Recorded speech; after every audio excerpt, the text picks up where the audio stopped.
Attackers bomb diffuser in.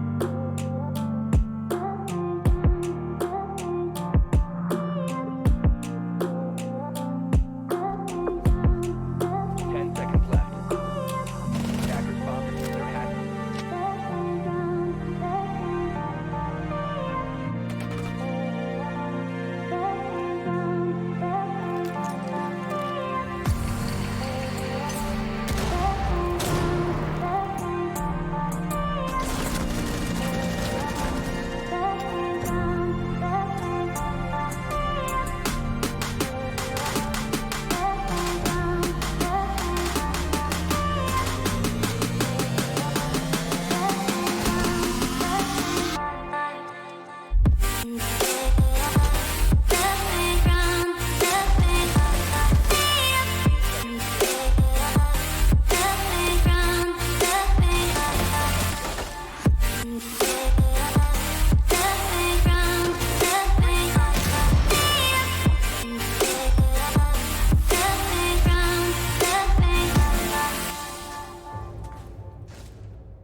everybody. I'm not on mute. That is perfect. How are you all doing tonight? I hope you're doing absolutely fantastic, as tonight is not just any match, it is the beginning of the playoffs. So basically what we've been looking forward to for the entirety of the main season, it is now upon us. And therefore, extra hype, extra energy is going to be warranted. And to help me with that, I am not going to be alone tonight. I'm joined by the one and only Giraffe, aka Jenna. Do you want to introduce yourself?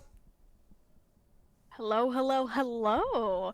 Like the beautiful Hansa said, my name is Jenna. I come from ESL Play with Hans. Hans, you remember that? And I am Good old excited to days. be here tonight. Hans has introduced me, and I think we're in for a great match because, like you said, this is the playoff game. So this is Yes. MMG versus Surf Esports. Right now we have the map band pulled up. I'm not sure if the viewers can see it. I think, yeah, they can see it. They should be able So to the see it, first, but it's not popping up for some reason, though. Let me just refresh the page here, maybe with any luck. There we go. Okay, there yes. we go. Beautiful. Villa's been banned. The image isn't showing up. It's loading. Okay, the background image is there. Everything is in order. So, technical glitches aside, I am not going to cut you off any longer. All right. So yeah, Villa. Villa's the first map that's going to be banned. It's now MishMash Gaming's attempt at a ban. Villa being banned is really interesting. Personally, I don't really know as much about Villa as I do the other maps. I know it's been around for a pretty long time, but the only assumption I can make about it being banned would be the fact that it maybe is a more strategy based map than any other, and Surf Esports just might not be super confident on it, and they might not like how much space they have to work with, being that it is technically a three-floor map, and you got a Mm-hmm. lot of surface area on there too. So whatever the reason may be, it just seems like they didn't want to play it. So there you go. Absolutely. Villa really is the kind of maps where you have to have a good team cohesion. Like you said, it's a big map, 3 floors with 3 staircases per floor. AKA, if a roamer wants to roam, it is going to be pretty hard to flush them out, which is why you need to have a good team cohesion, or it's a bit more technical or nuanced map. I guess you could also count Theme Park as being in the same ballpark, whereas Clubhouse, I mean, roamers are, I don't want to say trivially easy to flesh out, but for example, if you are in the basement and a roamer roams at the top floor, there's two staircases to cut off, and you always know he's eventually going to end up in the shower. It always ends up there. So all around, I'm going to be a bit surprised because I kind of just equated theme park to villa a few moments ago, and there we go. Surf Esports are picking theme park. So hey, maybe we missed the why and the how, but our second pick here is going to come just at the same moment. MishMash did not hesitate in the slightest. They wanted to play Oregon pretty badly tonight.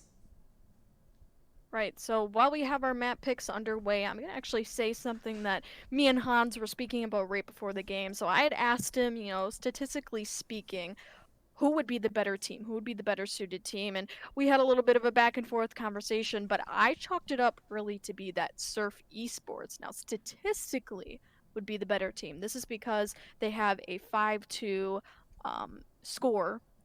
Score count, and meaning that they won 5, they lost 2, whereas Mishmash has a 6-1, but on 2 of their games they actually didn't play against anybody. So that would leave them with 4 points MMG, while Surf Esports has 5 points. Now, of course, on the actual tournament, on the League Gilded link, you would be able to see that MMG has 6 points, whereas Surf Esports has 5, which is why they are the fourth and the fifth seed, respectively, going up against each other. But Hans, I mean, if you want to, I know you know a lot more about MMG and Surf Esports, so you can kind of make your little commentary about how this theory will be in actual practice. Yes, so you really went at it from a numbers perspective, not taking like the human factor into consideration. Before contrasting the two teams, I want to underline where they're similar because both teams are really not just a roster, not just a team, but a proper org with like a supporting structure behind them, supporting them. So Mishmash, of course, we all know them, right? The owner and technically the org is Montreal based, so technically French Canadian, but every member of the roster is American, except for one. But hey, all I'm trying to say is they have a proper, legit org backing them. So do Surf Esports. And I really didn't hear much about Surf Esports before they started playing the tournaments. I was wondering, hey, who are they? And the reason as to why we never heard anything from them is actually surprisingly simple. The organization itself is based in the oceanic area. So I don't know exactly if it's Australia, New Zealand, or any of the small southwestern Asian countries you could have. They're probably English based if they have a I want to say Canadian roster. But at the end of the day, they still have resources, and they're more than just a POG, roster that decided to play in the competition. That is item number one. Item number two, both teams had their fair amount of roster changes, but MishMash really would have been the most stable out of these two rosters. Surf Esports Academy, first of all, they were the Academy roster, but the main roster disbanded. Therefore, Academy de facto kind of became the main by virtue of being the only roster left. And their manager, I believe, had to leave. The sub player they picked had to leave, and another, like the best friend of the manager, had to leave as well. Manager was playing in a few matches because at the end of the day, they're not that big either, right? You don't have five sub players. There's no point in having five sub players and having them know every strat and scrim with them from time to time to make sure that they can fill in at a moment's notice without having any friction that's being created by that replacement. So all around, I know I'm going on a long tirade here, but both teams really have a lot of potential. I do not believe that Surf Esports have a dedicated coach or trainer, though, and that could be the difference between MishMash and Surf Esports Academy. Because, for example, whenever we go in and post-game interview, MishMash Gaming will be saying we're voting our opponents, we know how they play, we know how they think, and therefore we know how to counteract them. That kind of play style or meta level never came up when talking to Surf Esports. So that would kind of lead me to believe that they don't look at VODs that closely, or that they're not delving that deep into analyzing their opponents. And that can make the difference between good and great at equal levels. If you know more about your opponent than your opponent knows about you, that really can be a game changer. So if I was to hinge my bets, I would say that MishMash are looking very strong. But also, I do not want to take anything away from Surf Esports. They absolutely earned their spot in the playoffs. But only one team is not going to be kicked off to the or relegated, should I say, to the losers bracket. So that is what we're here to see tonight. Ergo, let's get the game going, shall we? Right, you are, Han. So yeah, I like that little rant you went off on the whole team situation going on. It's very informative, but let's look at the actual map bans, shall we? So they have been completed currently. We see Theme, Oregon, and Cafe being played. Now, these are really interesting picks. Theme obviously being played for what I'm gonna guess is a, strategy-based game. I mean, Theme Probably. gives you a lot of different opportunities via vertical play. You have a lot of soft breaching opportunities. You also have a lot of hard breaching opportunities, interestingly. So you have to play very well as a team. You have to know exactly where you're going. You can't be planning stuff mid-round, mid-game. And being that Surf picked it, which is arguably the least organized team out of the two, out of MMG and out of Surf, I'd say that, they have to have some type of experience on the map playing together, and I hope, they'll be able to navigate it confidently and maybe pick up a win for the first map. But now you also see Oregon and Cafe being played. Ooh! Oh, dude, is that audio on the screen? Do the viewers hear the audio of the game? I have just had muted to the stop audio. myself. I muted the audio right now because we're talking. And yeah, I'll just tell this to the players. If you're talking in voice chat, because I'm for sorry, example, I just had to stop myself. Yeah, no, like, you're absolutely right. You're absolutely sentence. right. But that's the reason as to why I usually decide I took the habit of muting them. Like usually they just say hi, how are you doing? Like let's get the game going. But that just cuts us off. Just like I mean, it wasn't their fault this time around, but it still did cut us off, Right. But not Okay. not throwing shade or anything. I didn't warn you, so that's on me.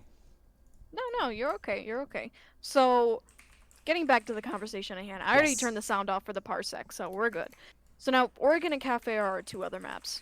Cafe, both actually Oregon and Cafe, interestingly enough, every single map on this has either been reworked or is not a vanilla map.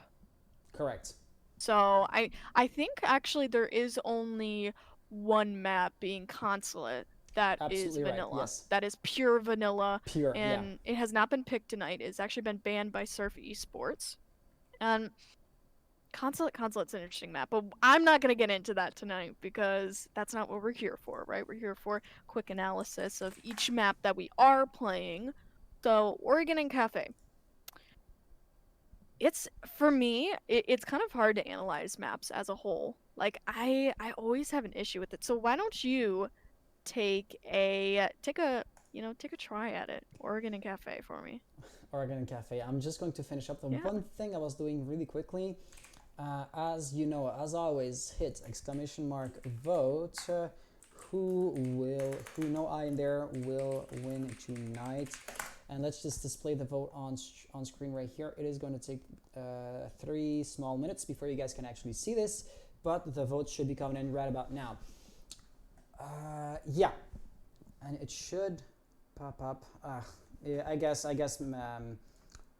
the okay, no, it just took a bit longer than I expected it to. Correct. Awesome. I thought maybe Map Band was still suffering a few issues. So all around, how can we describe those maps? The first one being theme park. Theme park really would come under the umbrella of what I would consider as nuanced maps. The map is balanced, but the reason as to why we don't see too many T3 teams picking voluntarily the theme park map is simply because you have to have better coordination. It is really easy for a defense to fall apart if you don't know what you're doing or if you're not working closely with your teammates. However, I want to say on one front, I find this map very repetitive. And being repetitive can be both a good and a bad thing. If you're doing the same thing over and over again, if you and your opponents are doing the same thing, it does not come down to surprise that much, but to actual pure execution, which can really be a good factor or a good indicator of a team's skill, rather than how apt they are at surprising you or at throwing you off guard. That being the entry point, the attackers always come in through the desk or the office area by the far end of the map, right? Going into showers or then going down Dragon if they want to push in. Either for initiation, even if they're pushing all the way over to the daycare. I had a blank there. If they're pushing daycare, sometimes the push will be coming from cafe, but usually it comes from all the way back, and they can also just walk down the stairs, flushing up the roamers, hypothetical roamers by doing so. So I find it repetitive. For both good and bad things, of course. Being good, like I said, it really comes down to execution, but also the not so great is simply put, it's repetitive. So you know what's coming, you don't get too surprised, and to some extent, it makes the map fairly predictable. I mean, if one team outguns the other, it's always going to be the case, right? The map is fair defense-sided, but with the role swap, it shouldn't be too big of a deal either. Our other maps, like you were saying, Oregon is a bit different. It is, well, I want to say in its current state, the newest map, even though it is technically a launch map, a vanilla map, but it's got reworked and it's the latest addition to the map pool. Therefore, I mean, at this point, we as a community have figured pretty much everything out. But there's still small tidbits here and there that are being updated, that are being worked on, and that still do manage to surprise us. I'm just going to go for a quick parenthesis or an aside to make a comparison. Remember the SSG basement strats on Clubhouse? Clubhouse is a map, is in the game since the very beginning, and it took us as a community, SSG more in particular, like 4.5 years to figure out that you can defend this way. Okay, I guess you need Modsy for the one strat, so let's just say 3 years. It took us 3 years to realize how you can defend the basement by having 2 roamers on the second floor and 1 on the first floor. Which is why if I bring this back to Oregon, the way it is right now is not even a year old at this point. So there's no doubt that even though if you have figured out most of the viable strategies for the map, there's a few new ways or different ways to defend it that have yet to be discovered by us as a community. Ryan, over. Do you want to talk about Cafe? Sure. Yeah. I normally actually talk about map analysis. It's been so long since I've talked about it, though. That's okay. I completely forgot all of my points. I also had like a little cheat sheet to look off of, but I lost that totally. So let me just give my best improvised look at Cafe. Now, Cafe is a huge map. Coming in for 3 whole floors, it's got a lot of potential for a roam game. It's Yeah. amazingly roam heavy, right? And you have a lot of space to work with, obviously, for the defense and the attack. So it offers the attack lots and lots of space to work with. It offers the defense lots and lots of space to work with. And I think it opens both teams up, truthfully, for adaptations with whatever they want to play. It's such a open map, and I think that there is a meta to it. There is an art to playing Cafe, but I also think that there can be a good level of improv going on, and you can still find your way to win rounds. Absolutely. I am just going to open up a parenthesis real quick. So far, it looks like 80% of the viewers do believe Surf Esports is going to win it, and only 20% are voting for. Let me just open Oh, up. it's Let me just 57 to 43 now. Okay, so it's got flipped. I don't want to say upside down, but it banged pretty hard there. Yeah, all in all, only 7 votes, so I guess every single vote is still going to sway the results by a fair margin. But I see that all 10 of our players are in here, so let me just unmute them and talk to them. Yes, so I see MishMash, you guys are ready. Surf Esports, are you ready, and are your mosses running? Yes. Awesome. Well, you know the drill. Good luck, have fun, and may the best team win. And let's jump right into it. All right, I am excited for this. So am I. Whew. Map Okay, bans, here, let's I've go. never used that tool as a or casting purpose. player bans. Player bans. Do you know R6 Smart Ban? It basically is going to calculate which team has the highest presence and efficiency with the operators. So statistically speaking, I'm not sure which team the tool considers me as part of, but Thatcher and Valkyrie would be on a statistical level very, very wise bans here. Let's see where it Thatcher. goes. There Right. you go. There you go.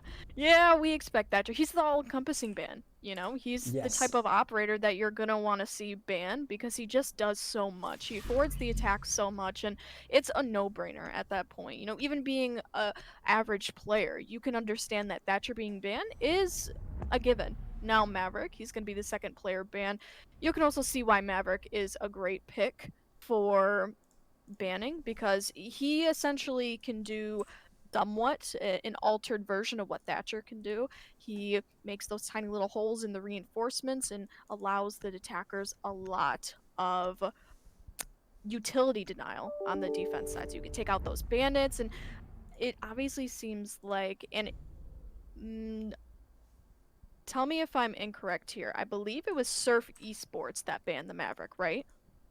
The Maverick has been banned by Surf Esports, correct. Surf Esports, okay, and then Malusi got banned by the Surf Esports as well. So you can obviously tell that Maverick and Malusi on the side of Surf Esports can be a player that, well, obviously does not need to be played with, right? They know how to adapt around her as well as Mira and Thatcher. It seems like these bans are very common to a lot of attack and defense strategies, and so both teams, MishMash Gaming and Surf Esports, can definitely be you can most definitely assume that they already know how to play around Malusi, Mira, and Thatcher. Maybe not so much Maverick on the side of MishMash, but they can get around it, right? Yeah.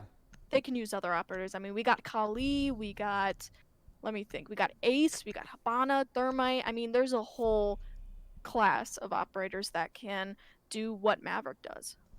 And that's without mentioning every single operator that now has the hard breaching tool, which is a fairly recent addition to the arsenal, right? As we can see right here, Kali is going to be a part of the Defenders, roster, protect your bombs but that's the kind of thing that was surprising to me. Like, I saw this played once or twice, not too often, but I still inevitably get surprised when I see not a Thermite, but a Montang being the dedicated hard breach operator. That's always weird and counterintuitive to me, but that's just the new meta, and that really alleviates the pressure of like having to bring a Thermite or an Ace or a Hibana to the table every single time. And it just gives more opportunity to not lose the playstyle as a whole if you decide to not bring a dedicated plant or a hard breaching operator. 10 seconds left before insertion. That's a little something I wanted to point out there.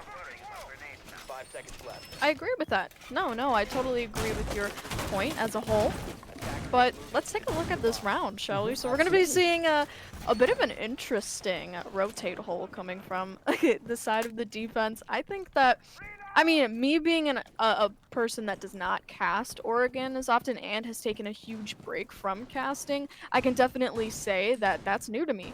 I've never seen that rotate hole go out into the vending machine hallway, and I'm kind of excited to see what they're going to use it for. I'm not quite sure.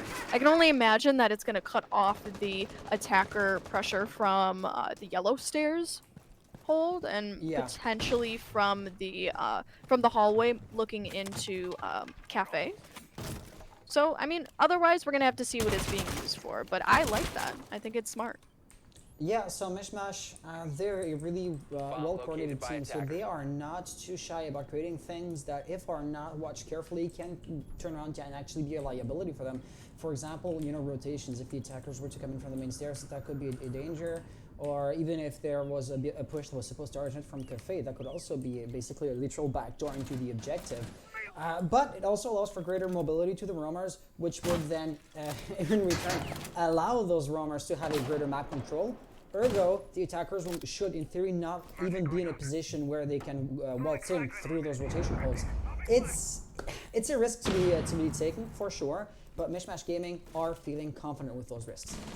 Right, and you gotta have fail-safes for those types of things, right? You gotta have operators sitting in the objective, also dually, you know, sitting around, being in the position to rotate in the case that another defender gets killed around there. But, you know, let's take an opportunity to look at the game at hand, shall we? So we're gonna be seeing the first kill of the game, first blood, onto Gohan, yeah. Gohan, right. The newest addition to the team, the man himself, the top fragger, the one that's always being touted in chat, Gohan himself. Yeah, he can turn games upside down, so him being dead is going to be a huge first pick for Surf Esports, who are now funneling in. They want to just keep on going and rolling with basically the momentum that they got. 5-3 situation, the map is still defense-sided, so it's not unwinnable for MishMash, not by a long shot, but the original momentum and the way Surf Esports are losing some health to trade against an enemy kill is really a bit worrisome. If the current trend continues, that round's going to be done and over with pretty quickly. Alright, obviously you're going to be seeing a lot of pressure coming from the east side control room. About 4 to actually 5 players are all funneling in right into the objective. I mean, hey, it's working for them, right? Already a 4v2 situation. You have, I believe, Shar that's going to get killed already in the crossfire. 3v1 Axis. He's left to singularly defend against the plant. And see one player, has his back to that rotate hole, but another is proning in the same exact spot. Is it going to be a kill? And it will. That's going to be Surf Esports winning the first round. Now, do you want to take analysis for that, or do you want me to pick up that one? I am going to let you analyze here, okay, because we are going to have a rehost. We are going to have a rehost. Okay. So that round was very one-sided. It was a very unilateral push, meaning that you see all of the pressure coming from that east side balcony, coming from Cash. It's very obvious that it worked for Surf Esports. I mean, they absolutely dominated in that round. They took a lot of opportunities, got the kills that they needed, had little to no collateral in the effort. So I guess you could say it was just a round win. It wasn't necessarily that MMG wasn't set up. I don't think that they expected the pressure to be coming from the east side balcony specifically, and so they got caught off guard a little bit. I mean, you could tell they had a lot of rotate holes on that west side. They were prepared from an entirely different side of the map, but when it came to Cash, they just got dumbfounded. They were a little bit floored by that attempt, and you could see it as the round replays go on. There's little to no, how do I put it? There's little to no hesitation in the way that Surf played, and a lot of hesitation in the way that MMG played. So that already speaks a lot for itself. I do want to point one thing out.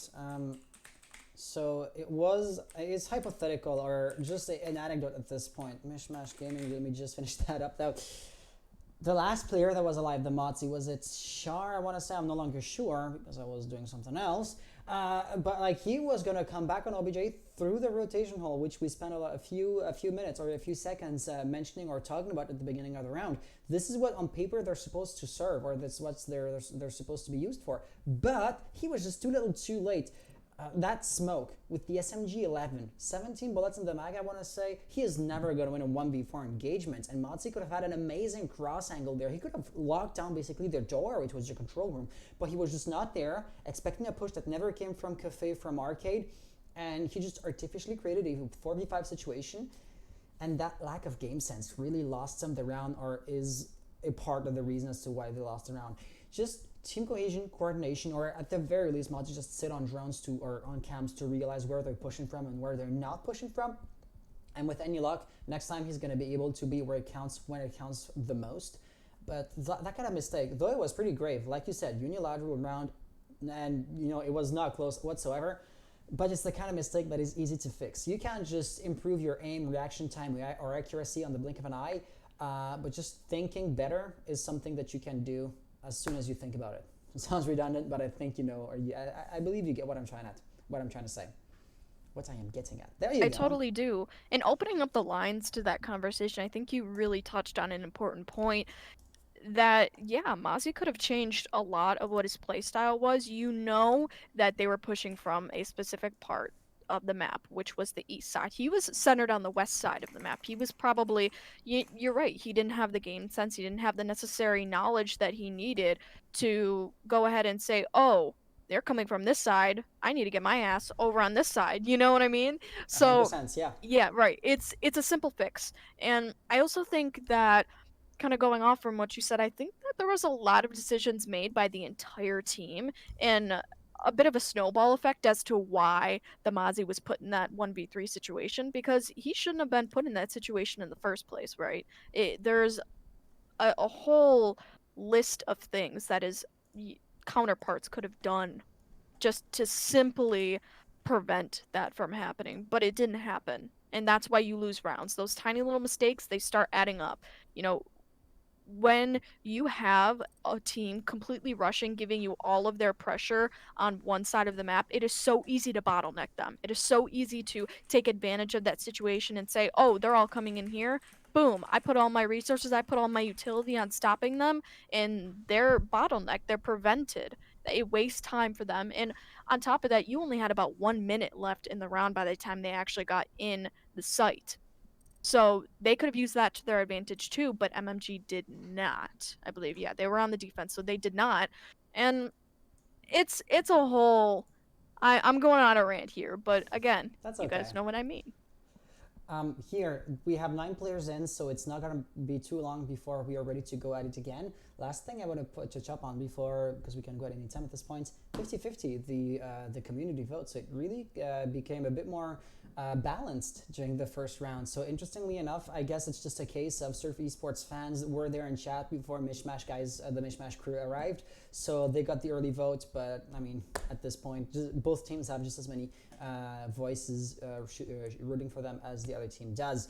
So are you ready to go again? Of course, we're going to be resuming 1-0 for Surf Esports. You didn't shut off your mouse or anything. Awesome. Well, good luck, have fun, and may the best team win.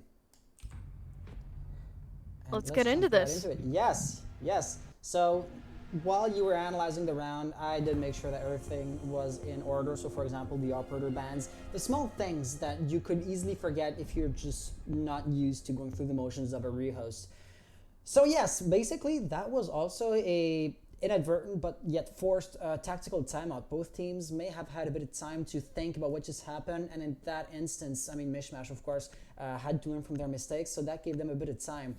But we're also talking about rehosting or tactical timeouting about one single round, so a very, very small sample size. Do you think this is going to have any kind of impact on the game?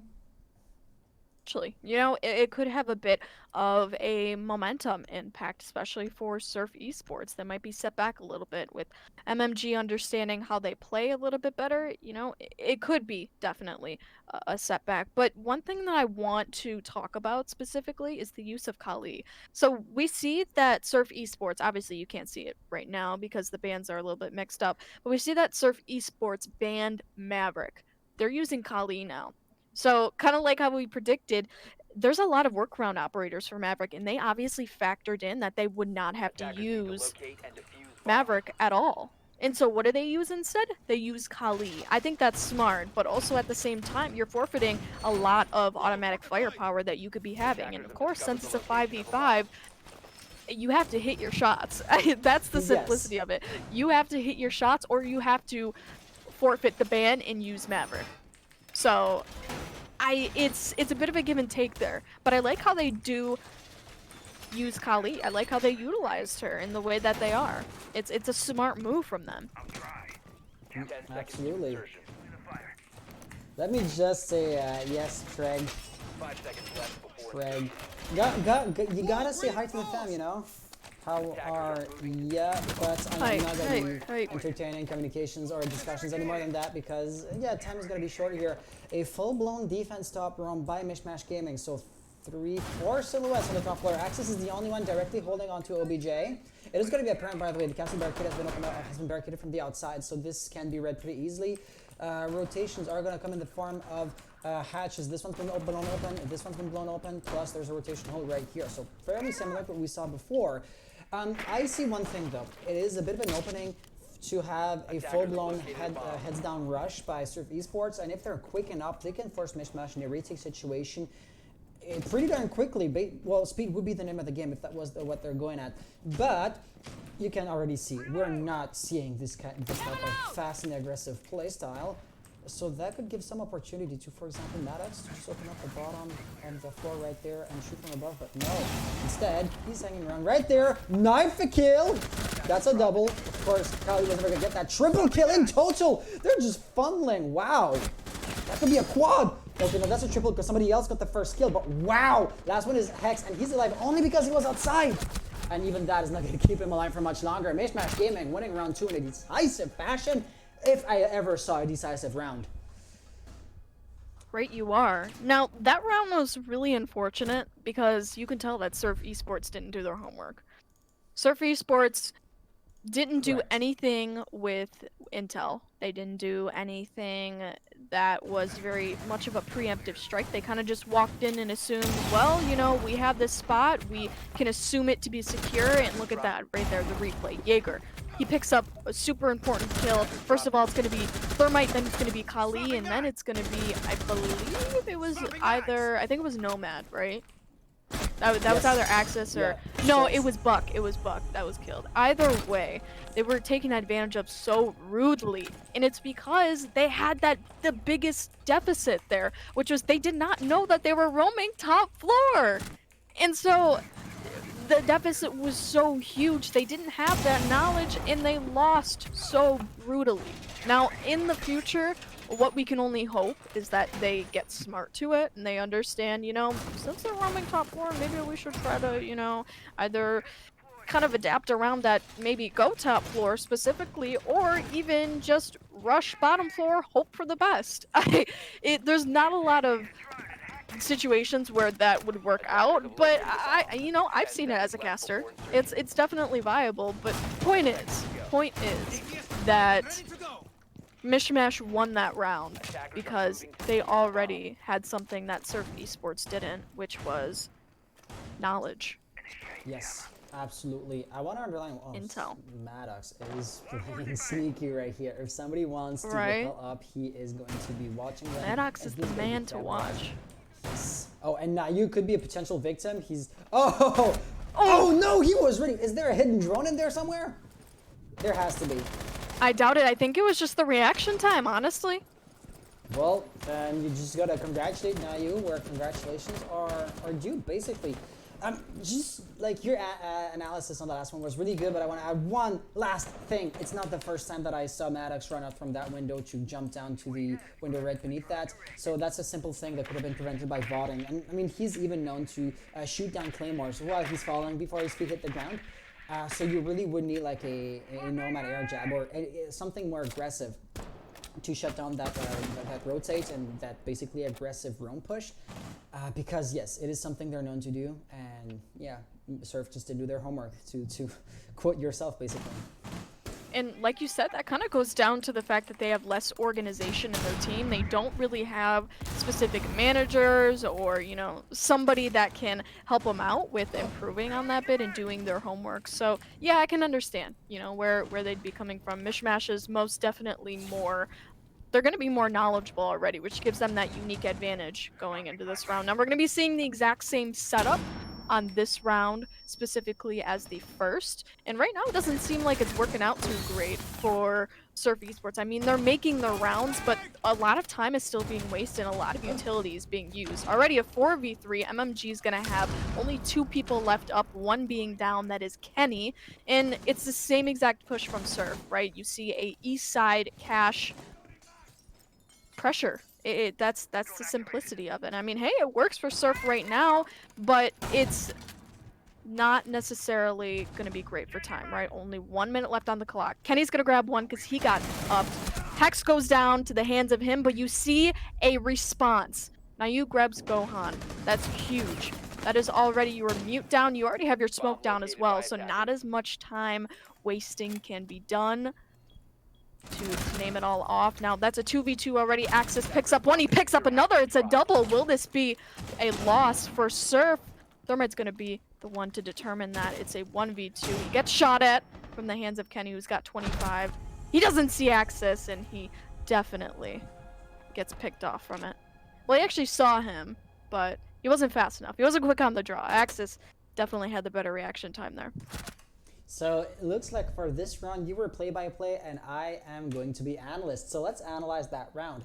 I want to underline the fact that basically the defense and the push that basically came up with that was extremely similar to the very first round. However, there was one crucial difference. It was not the exact same bomb site. As you can see right here in that replay, Nayu is in office, but office isn't the hold itself.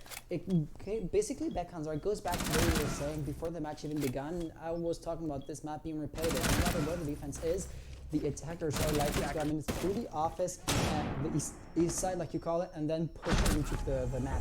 If you have to stop at the first room because that's a bomb side, so be it. If you have to go a bit further because you're defending, or you're actually, I should say, attacking daycare, well then it's basically the same thing, but what previously was anchor are now considered proxy roam operators, if I can put it that way.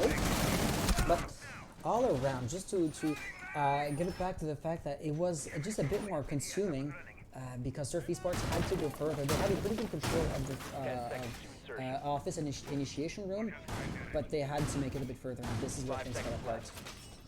And I think that Axis specifically was a great game changer for that round. He got 3 kills. He was very well placed. His positioning was amazing. He sat on that rotate hole going into office. He picked up 2 on the double kill and finished it off with the Thermite, I believe. I wasn't quite sure who that was, but it might have been A-Buzz. It might have been A-Buzz, but either way, he played a huge role by the end. And not only that, both defenders got much more passive at the end. You saw that in the first round, they were all playing very aggressive. They tried taking their chances with the gunfight. Obviously did not work against Surf. They were all melted, MMG.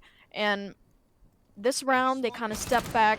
They took the opportunity to say, hey, okay, just get back in the objective. We can play this, you know, smart. We can simply, just trying to narrate their dialogue, they can simply win it out. Because the attack has to attack and the defense has to defend. That's the simple dynamics of the game.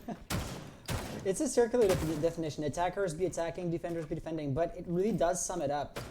If you can just play for time and fall back and fall back and fall back until they run out of time or run out of resources to flush out the roamers and that kind of stuff, accumulation is just going to take over. But right here you can see there were like 3 or 4 drones on Kenny. They really want to take him out, seemingly. But how exactly are they going to go at it? There's a silhouette down there. I'm going to say this Buck. Yeah, right there, he's going to be receiving some bullets, but nothing's going to actually land. And they're both playing a dangerous game. Kenny is going to get the last lap.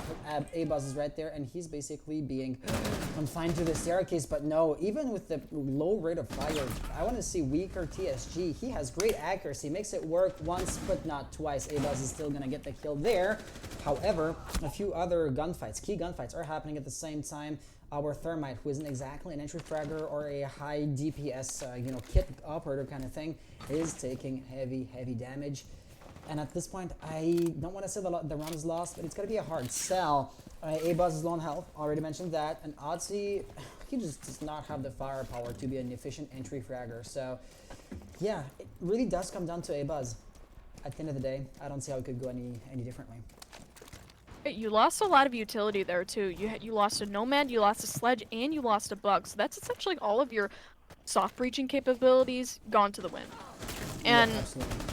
And I mean, now with Thermite and Kali moving in, you can definitely utilize hard breaching, which is why I'm glad they're up. But it doesn't subtract from the fact that, yeah, you lost huge operators. You lost operators who were, again, great in firepower. So obviously 1v4, right? Triple kill, and it's gonna finish off the round with Maddox getting a double to finish us. And Maddox, man, he's the man. He He's is. the absolute man. He knows how to get those kills. Okay, let me play devil's advocate for just a moment here. The map is defense-sided, so it is basically a given that equally sided teams are going to see the defensive team more often. Do you expect, once Surf Esports start defending, to see MishMash lose their rounds just like Surf are losing them right about now? My point being, Surf were able to win the first round in a whole decisive fashion, aka it's possible for both teams to win points, and therefore, on paper, I wouldn't think that it would be too hard of a task for Surf to start winning their rounds again once the halftime mark has been reached. However, is it going to be too late at that point? Like, are MishMash just going to have a huge momentum that they're basically accumulating and getting together right about now? Or is it not going to be too late? Attackers have discovered the location of a bomb. I think we're looking at the wrong angle here. I think we need to understand that Surf Esports is a very repetitive team at its core. We see this in the 4 attack rounds that they have played. They've only won one of them, and it was the first one that they played. So you already know a lot by looking at that, right? MMG has been able to adapt to what Surf Esports was throwing their way. You know already that Surf Esports is going to be coming from the east side. They're going to try to make that push. They're going to try to make that attempt. They haven't done anything new. They haven't done anything that's, really out of the box for them so far, other than maybe last round, which they still ended up coming in at the same time. So you can't really say that. And they're going to do the same thing again. So I think once MMG gets wind of that, once they understand that, yeah, they're doing the same thing every time, it'll be easy to counter it. Extremely easy to counter it. You can already tell they're making moves to do so. And as I say that, they're going to be moving in on the west side now. They're going to try for Cafe. But you understand. You get the gist. Remember what Maddox did last time we defended by initiation? No, actually, last time we defended Throne Room. So I guess Surf Esports got scared out of a push from the eastern side. That absolutely makes sense, but east side would be considered as the strongest push. So they're kind of going with plan B because the ideal scenario is just not happening, to put it that way. How successful is it going to be? Well, so far, not too bad. Hex is going to get a first kill. It was a nice headshot. We got to give him that. He takes a lot of damage in return, but he gets a kill. His opponent can't do the same. They just lost one of their hard reachers. Hibana is still there, but it's still, utility-wise, a fairly heavy blow that's being dealt to the team right now. Plus, MishMash Gaming, they can always rotate back on OBJ if needed. Basically, on the blink of an eye, Maddox is going to get yet another kill. This is Hex, so he got the first frag. He was the top fragger as far as the last round was concerned, or the beginning of that round was concerned, should I say. So yeah, let's see. It looks like Surf Esports lost their momentum. They were making good progress on the first, dozen of seconds of the round. But things are just slowing down for them right now, and that is a situation on which MishMash Gaming can absolutely thrive. Gohan's gonna get another kill, and yeah, things are just falling apart at this point. Gotta wonder why A-Buzz was face checking that, but 1v3 nonetheless. We see Aussie is the last operator left up on the board for Surf Esports, and this looks like the round is quite possibly going to be closed out by MMG. It's a very steep hill to climb. He's only got about 1 minute left on the clock. He's got a hollow sight. So yeah, you can assume. You can definitely assume. Plus, he's got a little bit of health down. Yeah, he's got about 65 health left, and it's really not looking good for him. He can pick up the diffuser because absolutely nobody is surrounding it, and the defense are doing the right move, which is getting back to the objective, playing close, and just starting to become passive because they know that Hibana has to make the moves. They know that she has to start attacking, and only within about 30 seconds. So there isn't really much to say about the rest of this round, other than I can go into analysis mode, but I think let's just look at the action 15 seconds of it for left. now, right? We see it doesn't seem like Hibana's gonna win it though, so I don't 10 really seconds know. left. There isn't Lack too of much intel. action. Lack of intel has Lack of been intel. his. Yeah, he lost around because of that. He was way too hesitant at the top floor, and I mean the timer was gonna run out before those pellets actually blow up. You know? Operators, you are out of time. It was very. Yeah, close, save but the he op, never- man. Yes, Save the yeah, op. save the op. Save the op. So yeah, really, he didn't know that nobody was up there anymore. No drones, and MishMash had rotated in a silent fashion. So they made their way back on OBJ, and he was still chasing ghosts. But Right. I didn't read the chat or keep too close of an eye on the conversations because, of course. But I heard the rumors floating that somebody would maybe be cheating there. I want to say one thing, Otzi, there's no way he's cheating. A cheater, even if he was trying to cross it, would have just ignored or would have stared at those empty doorways for too long, or not as long as he did. That is for damn sure. Not that I'm trying to give any ideas to a hypothetical closet cheater, but yeah, I just wanted to underline the fact that this behavior really cost him the round, and had he known better, he would never have played this way because that absolutely ended up being the team's demise. Well, on a very technical level, I would agree that it was the team's demise, being that, you know, he was the last operator alive, but on a more analysis level, which is, you know, who I'm supposed to be, teammates died around. I would love to say that there were a lot of reasons why the attack lost that. It was a lot of face checking, it was a lot of, Yeah. you know, they just made the wrong moves at the wrong time. You saw that Abuz, he was killed as a thermite for being an entry. He walked into a doorway and got immediately killed by some attacker who was holding the most unfortunate angle, yet it was extremely deadly for him. 5 seconds left. Nonetheless, hard breacher immediately taken off the board. That's already huge, you know, on its own. And then you see all of the other utility operators, all of the entry fraggers, they're being demolished, they're being taken off individually. It didn't seem like altogether a good round. They You're weren't right. playing together, they weren't going as a team. They tried doing something, I think, dual, but it didn't really work out. It was just confusing all around. That's what I'm gonna say. Let me do you one more. Hibana was the first casualty on Surf Esports, so Right. that really is a symptom of the team not being positioned and prepared the way they should be. So last round before the role swap, last attempt for Surf Esports to attack. They're gonna realize the control room is clean. Sometimes there's gonna be an odd barricade right here to kind of try to box like a castle barricade to box in the attacker that would drop down. That's not the case here. So Bubkey is going to fall down pretty quickly. I was going to say it can maybe be a godsend in the sense that Bubkey then doesn't have to clear for his flank, but that is a moot point since the face check is going to go. Was it Axis's way? I think it was Axis. My short-term memory sometimes is crazy stupid. It was Maddox. Yeah, I'm bad. But 4v5 situation, Surf Esports don't really have much of a momentum. He didn't die to trade any kind of advantage. He didn't trade his life for any kind of advantage. So it really is an unfortunate opening for Surf Esports. What can they do? Well, they have to salvage it, but they have to start from the scratch, basically. Motzi around. Yeah. Yeah, MMG already knows how to play around Surf Esports. I can already predict that this round is going to be a loss. They're doing the same exact push that they've been doing for the past 3 rounds now, and it's quite easy to understand that, right? Now, 3v3 though, IU is going to pick up 2 operators. That's huge for the attack. That's a great equalizer if you do say so.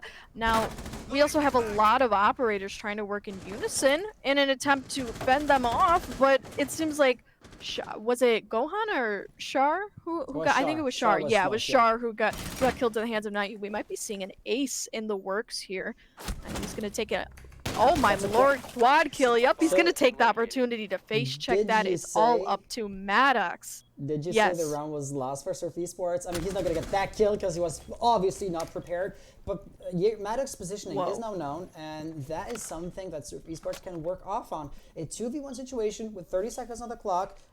He still has 2 frag grenades and ashes. Of course, he had a frag-heavy operator herself as well. It is very, very possible. They're working on the flank right behind him, right there. He doesn't know exactly where she is. Wallbang's game is basically hit or miss. And no! Surf Esports are going to salvage that round.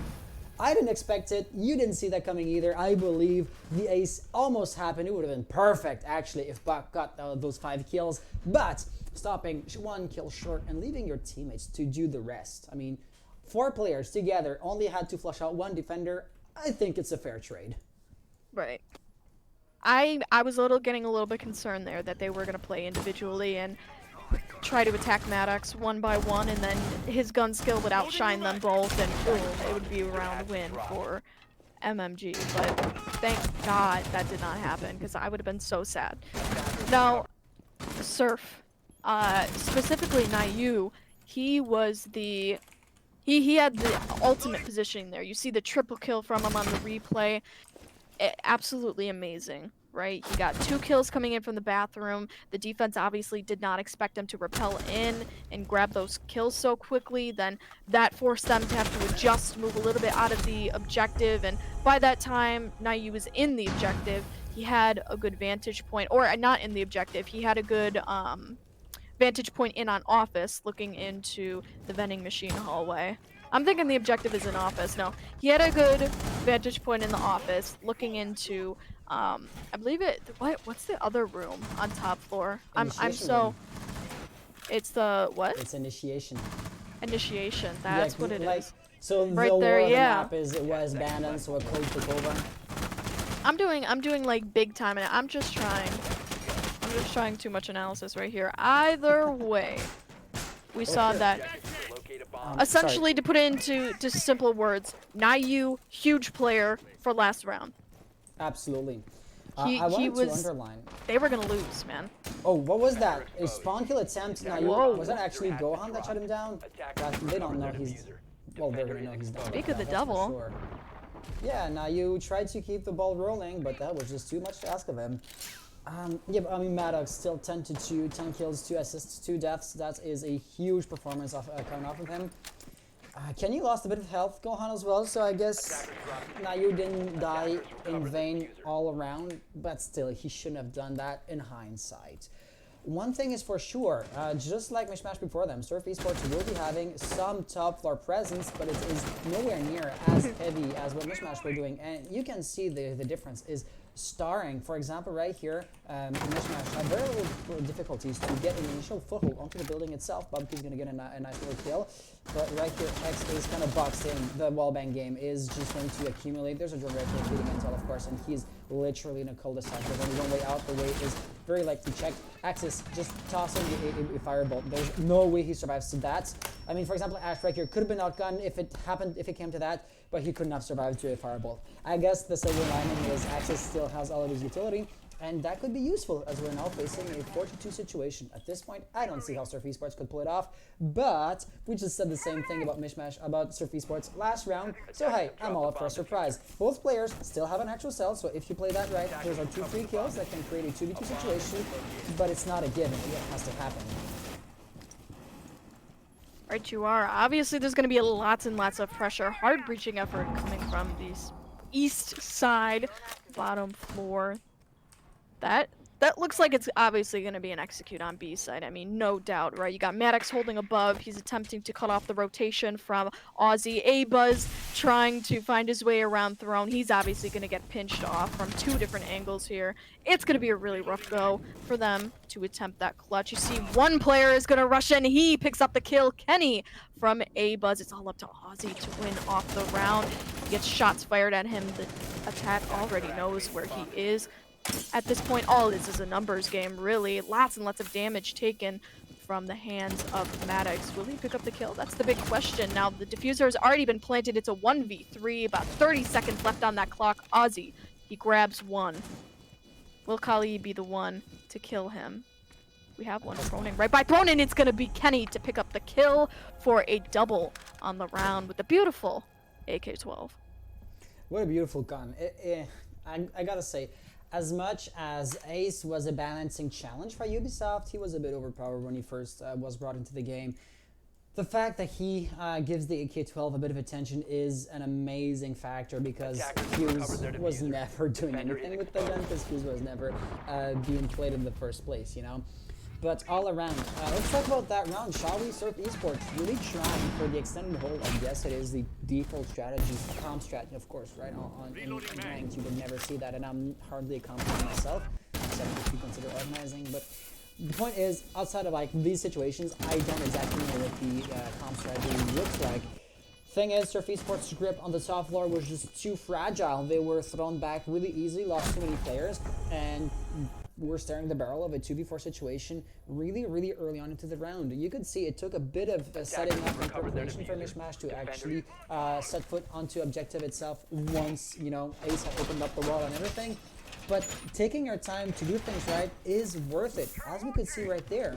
So that will have been a nice MishMash victory, and at this point they only have to win 2 more rounds to win the match. And what I'm trying to get at here is that a competitive match is played over the course of 12 rounds, so 2 out of 12 can happen, to put it this way, in the blink of an eye. It can be over really quickly, and we couldn't see it coming should MishMash decide to rush twice in a row. I don't expect that to happen, but it's still a distinct possibility. Right, you are.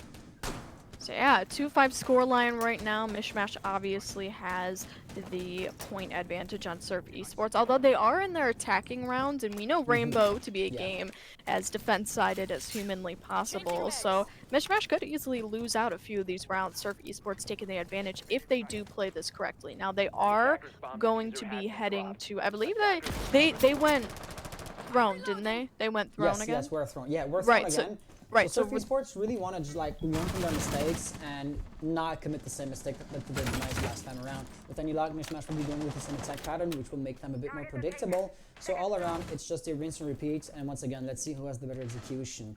But without further ado, you had something to say about that. Right, it all depends on those individual engagements, and right now Surf is not going to be excelling at them. They've already lost 2 players off the bat. Now you is going to be our 3rd. And that's your roam presence completely eradicated right there, all within a minute off the clock. Isn't that a feat for MishMash, right? Minute off the clock. So it's all up to Abuzz and Aussie once again in the same exact position that they were before. MMG already knows how to play around this, so they could easily, very easily take advantage of our situation and get themselves a round win. It's really up to Abuzz to prevent that hard breach from happening, and you already have a lot of operators that can prevent that, like Kali, you have Ace, and you have a frag grenade. So that works as well. That works perfectly fine, and already a 1v5, right? It's not too much of a chance for Surf at this point, but 1v4, still at the least. He grabs a double kill. He might be able to actually finish this off if he plays his time right. He has good Capitao. position. Oh no, the grenade No, and he gets the fire. no. It was a combination of things, right? It was the fireball, it was the frag grenade, it was just the utility use that really wrapped it up for MMG there. Yeah, so all around, I just want to say that Bandits, was that Abuzz? He got baited hard by the Kali. Kali's lance is going to destroy the first Bandit battery. He now knows he has to Bandit tricks. So a second lance combined with a grenade. It forces me to ask Nayu, where were the ADS devices? Because that's like a predictable thing to do, to try to kill Bandit through the opening of the wall with a frag grenade. That's typical. On another note, on a side note, how come Abuzz didn't try that with a natural shot? He could have gotten 2, basically 3 kills there. He might not have actually had a nitro cell in his... Oh, he did. So he did have it in his loadout. Okay. You know what? Let's let the replay sleep just to make absolutely sure I'm not telling any kind of stupid mistakes here, because I believe he's of course playing with the nitro cell. We saw that last round, and I don't think he had thrown it. So let's just take a look and see. Well, in the meantime, yeah, I would like to agree with you that he was definitely baited very hard, but I also think that there was a Jaeger device already there, but it was burned out by flashes and such from the attack side. Yeah, right there. It was burned out by that utility. Go ahead. Oh, no, I'm done with my point. You go 10 ahead. seconds to go. No, I mean the replay was showing that Bandit had the natural cell in his back pocket. He so did. Like, there, look at it. So that was time sensitive, but I didn't want to cut you off, so keep on going.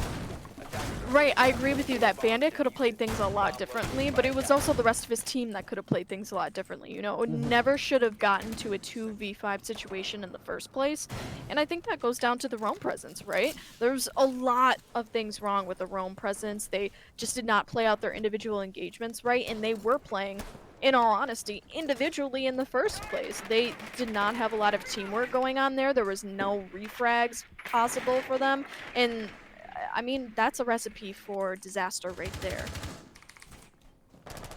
Yeah, absolutely. So here's one thing. It looks like Surf Esports, they could have gone Throne again, but they decided not to. I totally don't understand why he says with a sarcastic voice, but never mind the fact that we're not on the same bomb site, the playstyle is also drastically different. For example, very, very little roam presence. A Vigil anchoring on bomb site, I don't want to say is unheard of, but it is fairly rare. So it looks like Surf Esports got scared out of one of their favorite playstyles because of those 2 brutal losses for the last round. And should Surf win the round, it's match point situation, right? Should Surf win the round, should the map keep on going, it might scare them out of really a comfortable playstyle. And that could have repercussions that can be long lasting as far as this map, and maybe even the next one is concerned, which is going to be Oregon, I believe, as a side note. It most definitely is Oregon. That's going to be played in. Oregon was MMG's pick.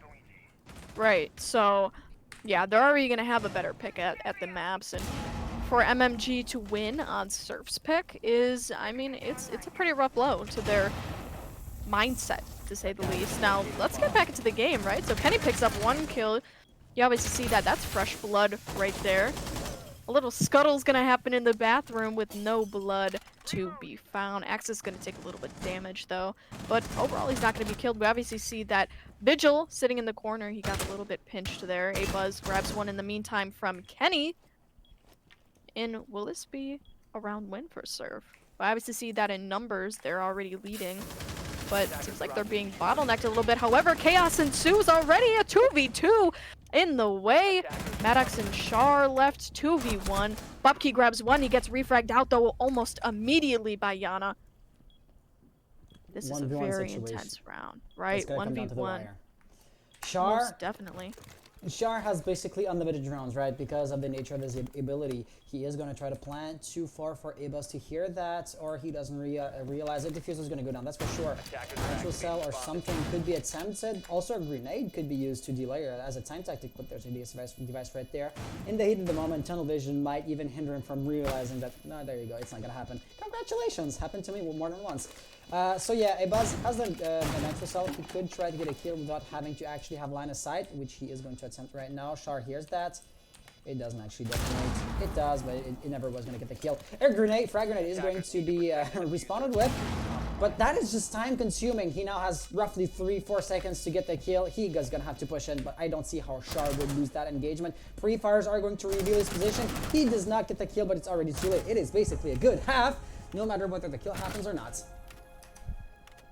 Right, you are, and that is MishMash's win to take on our first map. Yep.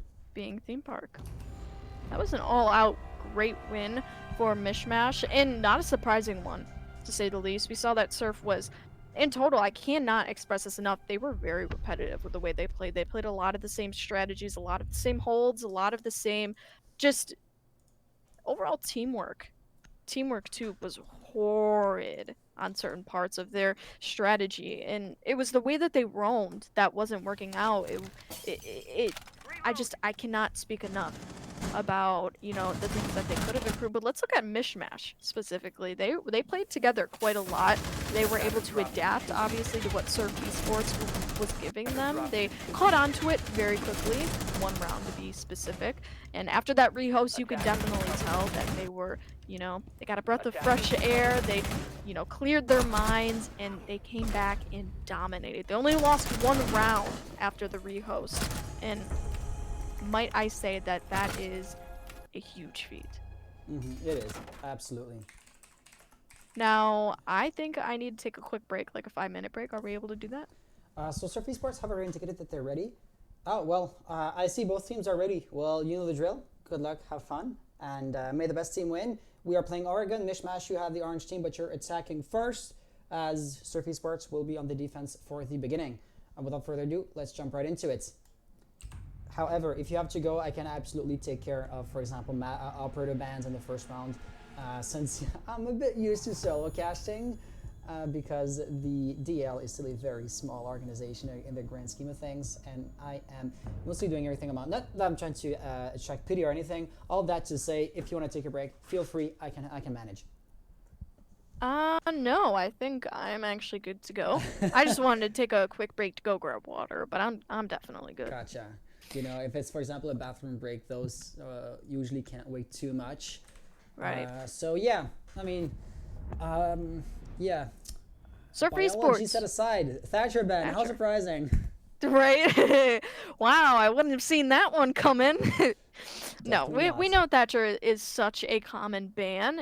Like I said, if you guys weren't here for the first match, I said that he was an all-encompassing operator. What I mean by this is he has such a great use with taking out defender utility that why wouldn't you want to take him out of the round? Now, Khalid, this is a huge, most definitely a huge target ban, and I spoke about this from the last game. Khalid was a big operator for Surf Esports on their attacking rounds. They banned out Maverick specifically to play Kali. So now that Kali is not going to be in the rotation, they can go back to Maverick if they so choose. But you don't get her sniper power. You don't get that one-shot wonder, and you most definitely don't get the ability to shoot a shoot a little explosive in the reinforcement and take out those bandits. So that's affording a lot of utility safeguard for MishMash, even though they are on attack. But Wamai is going to be our next ban. We know the Wamai Jaeger combo. You can definitely tell that MishMash knew what they were doing when they banned him out. And Goyo is going to be the last one. I believe MishMash played Goyo on occasion for Theme Park.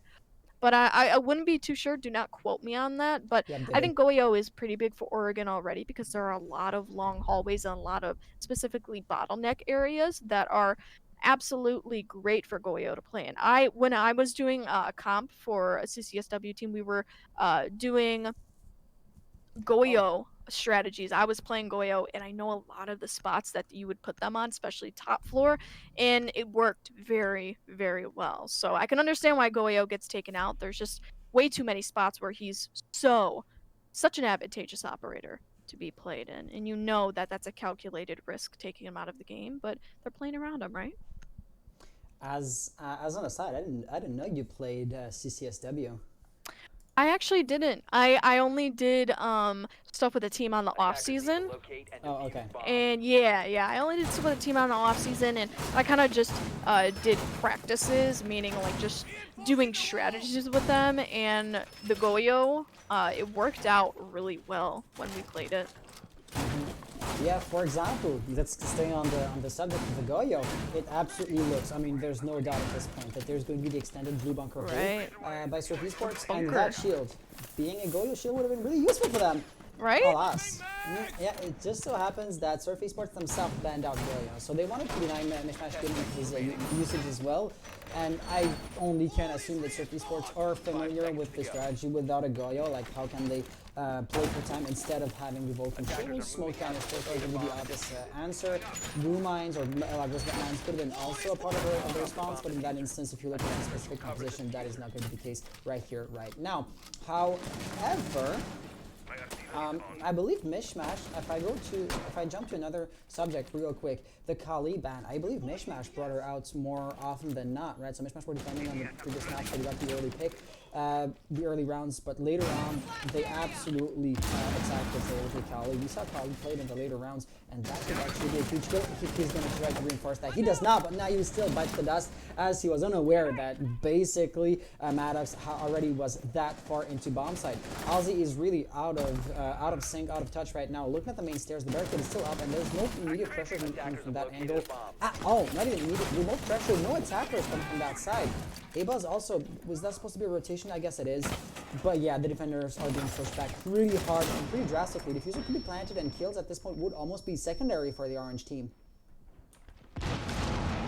Alright, so we see a lot of chaos. Oh my lord, didn't even get to talk. Maddox picks up a double kill by the end. That's a Flawless block round for the attackers. Let me just get straight into analysis. So, I think a lot of how the attack gained bunker, and specifically pillars as well, was the hesitation from the defense. Now what I mean by this is the defense played very passive when they received the tiniest amount of pressure, and on top of that, the utility misplacement from the defense was pretty bad as well.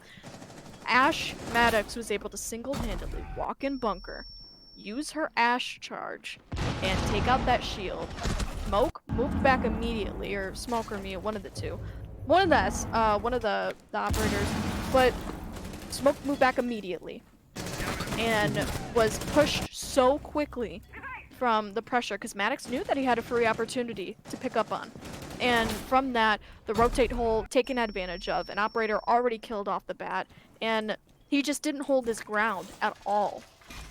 He did not get any support from bunker, and for that, they took bunker really easily. Not quite so sure about how pillars was taken, but I'm gonna assume that it's the same exact situation where the defenders were hesitant about holding their position, taking the gunfight, because they might not have been, you know, they lost their first game, so they, you know, they might be a little bit passive right now. They might not trying to be taking the gunfight, but in such a small area like Oregon basement, you kind of have to take the gunfight. You kind of have to have the situational awareness to know when to peek, when to grab the kill, and really when to not.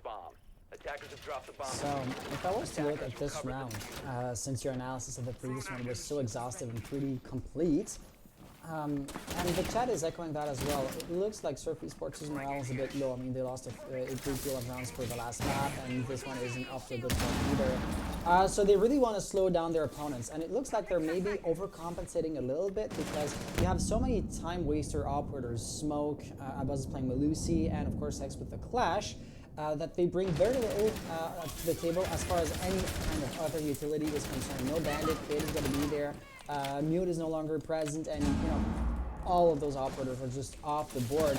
And against a well-coordinated team, taking out a Clash is trivially easy. You just have to drone, for example, and the Banshee also has been destroyed with trivial ease. So at this point, really, MishMash are a bit slower, but that does not mean that the outcome is actually going to be different. You can just delay, but that doesn't mean that you're actually going to win the round. As we can see right here, the attackers, MishMash, have gained access to the rotation in the bunker area.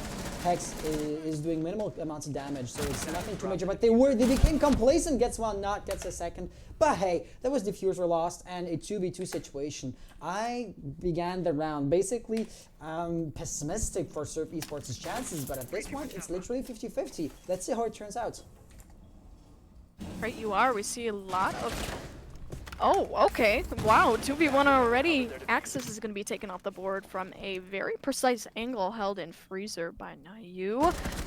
Char is going to know where that Jaeger is being hidden and obviously make some damage in the way of him. And Ace being played is a very, very smart move on the attack, because now, even with all the other operators gone, he can still make his mark by the end. He picks up one, though. Will he be able to get the triple kill to finish off the round? He automatically has more health than Nayu, so he's at odds, statistically speaking, to get the win on the engagement. Now, the question does come down to who has the better gun skill, and who's going to make the better opportunities for themselves. Now, Jaeger, he knows that the plant's going to be put down. That was a bit of a bait. Char, he's watching the angle so dearly.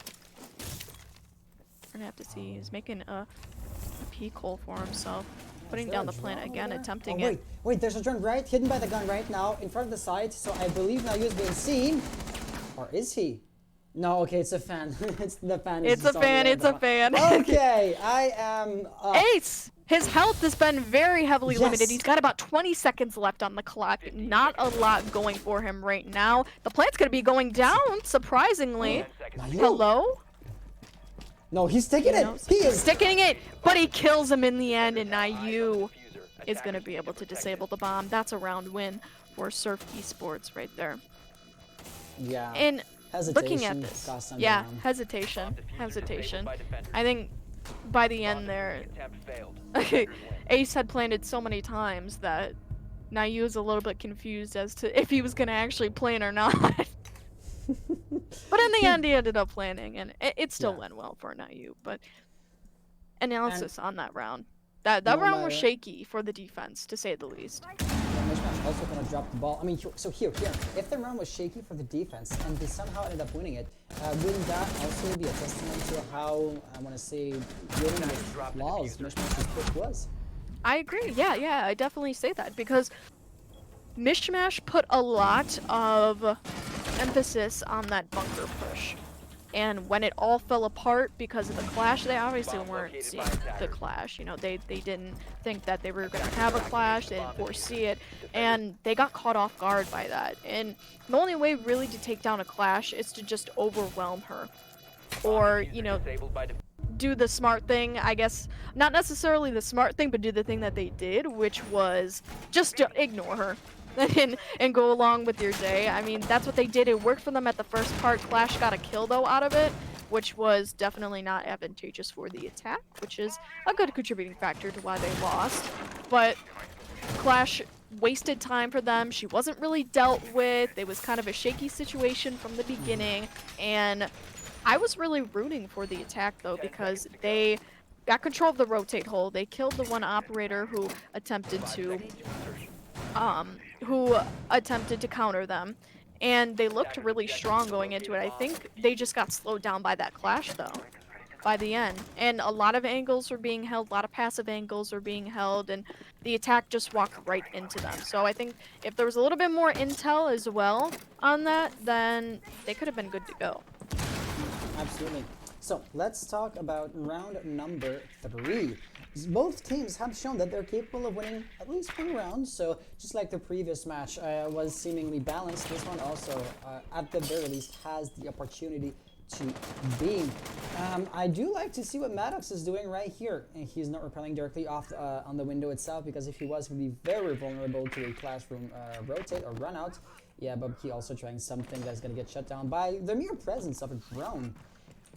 And all around, Kenny is working on opening up Big Tower. That's the thing, right? Maverick, should I say, was banned last game, wasn't he? If my memory serves me right. Therefore, this kind of trick was not possible. But right here, Bandit's presence is going to be almost trivial or non-existent, to put it that way. At that point, I would almost be wondering, is it worth to bring a Bandit onto the table? For example, I want to say, I don't know, Doc or Rook could be interesting, since the batteries themselves are going to have no impact on the game whatsoever. That natural cell does not get the shred midair, but doesn't get a kill either. Right, so Bandit needs to get flushed out at this point in the attic with about 3 attackers attempting to move down the straight of attic. He's obviously going to have to get dealt with, right? Either via utility or just by, you know, having to play passive. It seems like that's what Bandit did exactly to preserve his life. And Surf and Gohan, they were the collateral of that engagement. Gohan obviously being the more important of the 2 operators to be taken away. Big utility for the attack. And Char is going to be our second operator to go down. Ace, huge as well with the AK-12.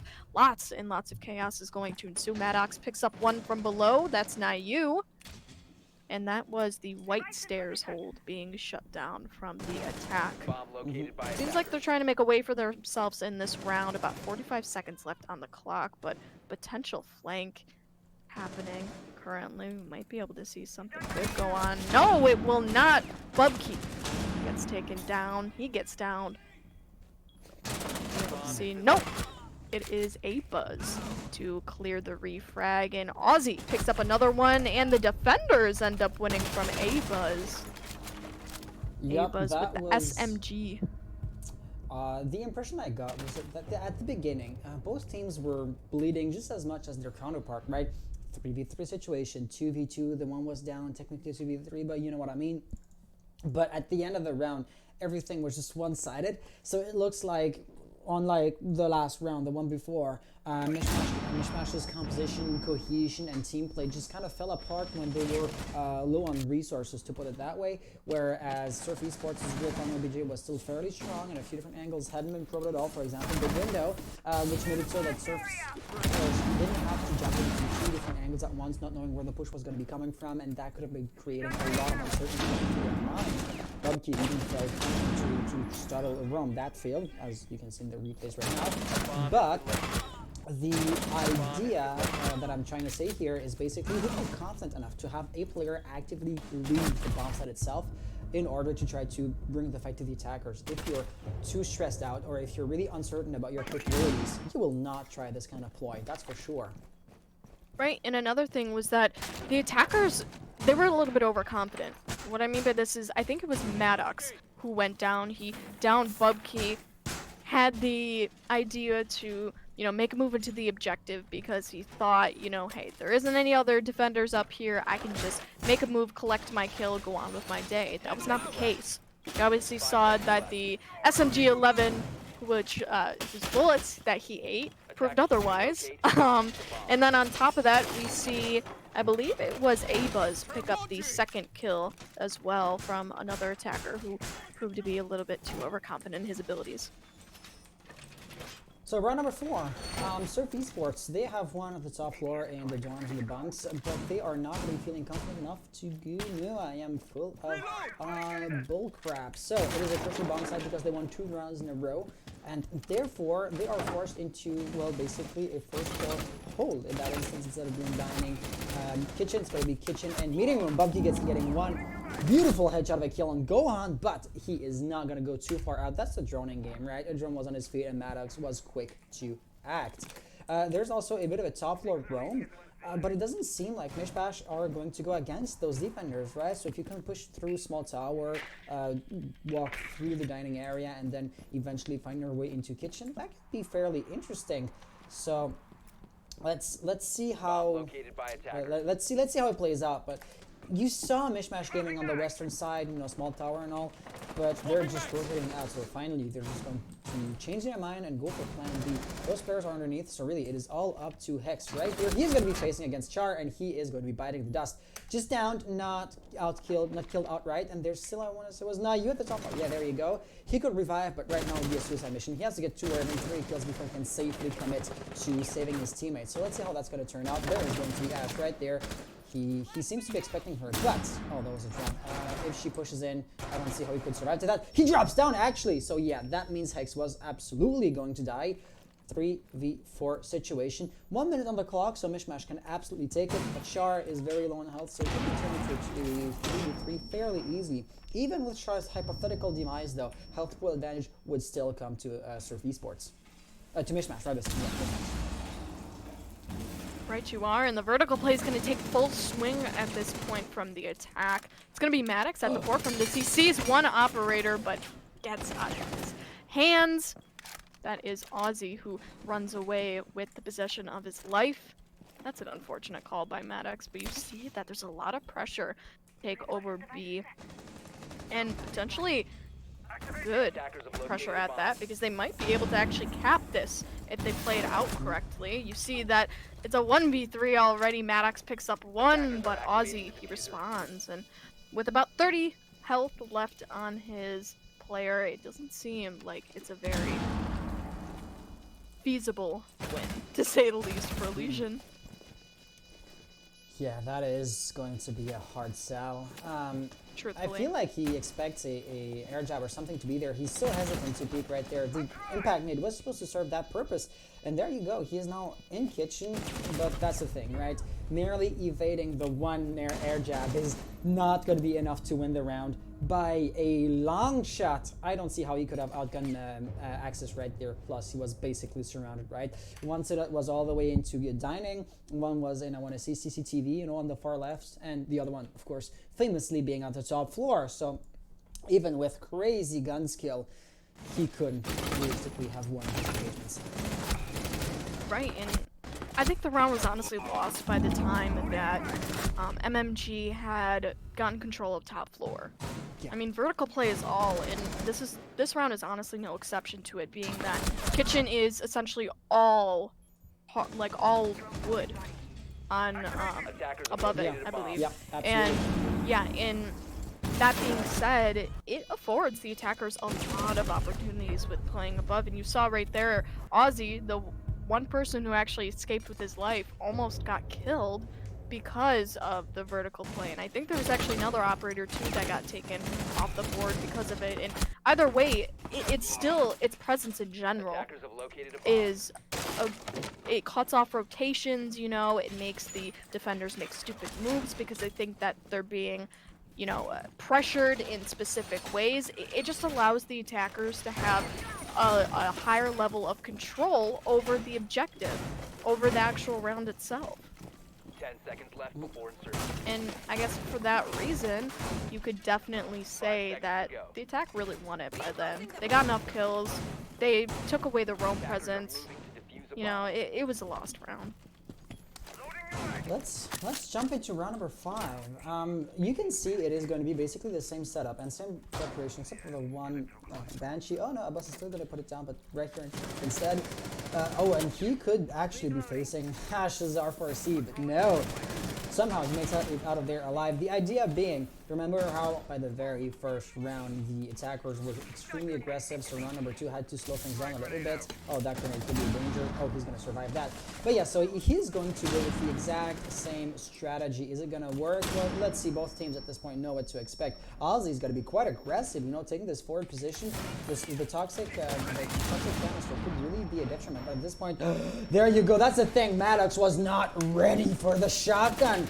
Still, Hex is going to be dealing minimal amounts of damage, and you know he's out of electricity at this point. Oh no, he's out of range too. So really, in my mind, it's gonna come down to Gohan. The flank that they're working on in the rear stage really could be a game changer, but it looks like nothing is gonna come out of that.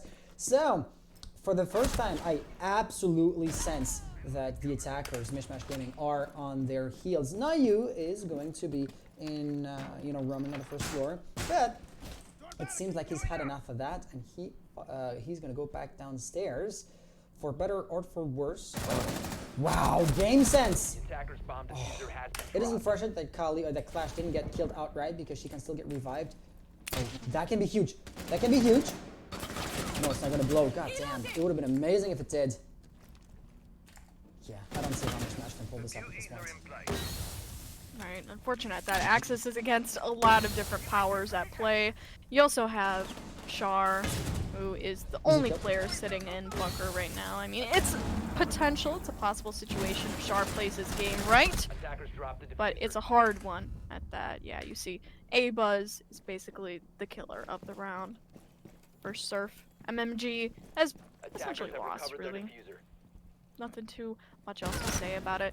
Picks up one though on the double kill. There's another player sitting in electrical or around Bomb that, and located by the attackers. last player being Nayu was sitting in laundry, but Ozzy is the one to collect the kill with the shotgun for his second shotgun kill of the round being. And I think a lot of that round, if I were to go into analysis mode, I think a lot of that round was aided by the aggression from Smoke. That was the aggression that we needed to see all along from Surf, in unison with the Clash. You saw right there on the replay that Ozzy, he picks up such a great kill for Maddox. He has the situational knowledge to know, okay, I can get this kill without getting killed. I can move in, take the opportunity Attacker's bomb and diffuser has basically swipe Maddox out of the way. And that's exactly what he did. Maddox being a huge entry fragger for MMG, his life taken away from him. And that's just such a huge play because not only is he such an influential player, but attackers dropped the he's diffuser. a player that really initiated the push into Attackers have bunker, recovered their and diffuser. by the time that Maddox was killed, MMG kind of just said, you know what, screw it, we're not going to the bunker anymore. Bomb They located pull out by of bunker attackers. and they went for other areas. They didn't really work out because the defense was already waiting for them, but in the end, it did not filter out correctly the way they wanted it to. It's true. My question, if I was to take a step back and not look at a single round, but the overarching situation right now. MishMash Gaming have won their 2 rounds on attack to have the map be 10 seconds considered to go. somewhat even. even-sided. And therefore, I mean, they are still at odds, so they can still absolutely win another third round to have a 3-3 scoreline by the time the roll stop hits. Do you think that the Esports have a good chance of winning the map? You know, compared to what they did last on map number 1 on theme park. By the end, things were basically falling apart for them a little bit, you know. And here, the overarching theme or the overarching problem would be that hypothetically, once they start defending, the same round loss, I want to say momentum is likely to get going, which would once again be playing with their morale. So even though they're having the upper hand right now, even though it seems a bit better balanced than for theme park, I still don't think that they have an easy or guaranteed victory on this map. What do you think? I definitely agree with you on that. You know, the fact that they lost their first match and it was their map pick does a number to your mindset already. It puts down your confidence by a whole lot. And I mean, yeah, they only won 3 of the 6 potential, well, the 5 potential defense rounds that, you know, they could have won. So they're already at odds to statistically lose this out. I know I've been using numbers a lot this time, but that's fair. Right, it is fair. They haven't really been doing too much in terms of round count, and it shows. But yeah, I do agree with you on that to kind of date my summary. Now, a potential huge engagement between Maddox and Hex. We don't know if Maddox knows that Hex is sitting in Armory, and Maddox getting control of Armory could be absolutely huge for the attack. It gives them a foothold into the map, but as I say that, a even bigger movement has been made by the attack. Now Bandit has been officially flushed out, he's been officially killed in Attic. And this is a great move for the attackers because now they have a official sight line in to the objective. And already Surf is not looking too hot on this defense. But Hex is gonna get basically a free kill thanks to his game sense. Now you right here is looking at the doorway, so he's absolutely ready. And you can also see that the attackers are taking full control of, you know, Attic, and they're really preparing a push as well. Who was that? That was Hex right here. He's gonna go for a peek. He's gonna swing. He gets one. Luckily for him, there's not going to be a refrag situation, which I expected to see. I mean, Axis is looking at the opening, isn't he? So what was he doing? Well, not reacting, basically, is all I got to say on that front. Kenny's also trying to make something happen, but right now, the lack of momentum that MishMash are displaying really is what got me worried right now. Hex is going to get one. You get another one. Leave most of Kenny. Last player alive. And for the M4, not a bad gun, but it's not a guaranteed kill either, and especially not a guaranteed 3K. So there you go. Nayu is going to get all in all a double kill for the end of the round. And yeah, that's going to be a 4-2 split. So not exactly the 3-3 which would have actually favored MishMash, but still 4-2 is basically balanced and basically equal. So at the end of the day, there's not too much that I can say about that round, except, well, let's wait and see. It looked so good for the attack at the beginning. They were setting up such a great pace for themselves. They had the Attic in their control. They started to get to the Armory in their control. They were making great moves, but they just got caught up at Attic trying to hold angles instead of actually making moves, because when you're attacked, I said this before and I'll say it again, you have to attack. You have to start making moves. It can't just be, you know, you're holding passive angles and then what happens? It gives the defenders opportunities to swing on you and get an easy kill. And that's exactly what happened. So I think that, you know, a lot could have been done to prevent that. And I think also that Attic may not have been, in their playstyle, in their way that they play, might not have been the best move for them to hold Attic, because them being passive players, you can't hold Attic and be a passive player. It just doesn't work. It simply does not. Absolutely. 10 seconds left before insertion. So it looks like MishMash. Oh, actually, we saw that defense. Oh yes, the rotation here. We saw that defense come from MishMash last Friday. When I say we, of course, you were not there. But the interesting thing, I'm just going to paraphrase that, the rotation here and Maddox's presence makes it so that you don't have to have too many players defending. For example, Attic. Look at there. Look at this. There's nobody right here. Ergo, more players for an extended hold. Kenny is going to go in armory right there. And you can see how open the walls are. Plus, he's holding the verticality of it as well. Oh, the door can be really interesting. But the idea is he has a cross angle on, for example, the master's bathroom, bedroom, and also the main stairs. And therefore, the extended hold that they have is really, really promising. Obviously, seems to know, but yeah, Oh, you what are was he really doing? trying to He was flush just out kind of Maddox, I staring at the guess. wall there. No, Maddox is no longer there. It's Gohan. But there's another silhouette. It is a Buzz. So he knows the windows are going to be extremely dangerous, and that is also going to discourage any kind of push for the attic area. For example, the window, forget about that. And even if you want to make it into the big tower, a great many deals, amount of entrances, potential entrances into that are going to be dealt with. Now, you being downed, Bubkey is going to try and revive him. He takes some damage. Was it access from above? No. I'm not sure exactly who that was, but Bubkey is now low as well. Health pool is an absolute advantage for MishMash Gaming. Well, it looks like they already have a pretty good advantage going to the rest of this round. And mind you, attack needs to attack. So they gotta start making moves quickly here if they want to actually finish off their round good. 3v5 already. Bubkey goes down. And it looks like right now they're kind of stalling. It looks like they're not getting a lot done. They're getting refrags, but they're not getting a lot done in the way of strategy, in the way of trying to execute on the objective. And those types of things are really huge, especially for, you know, Oregon, out of all maps.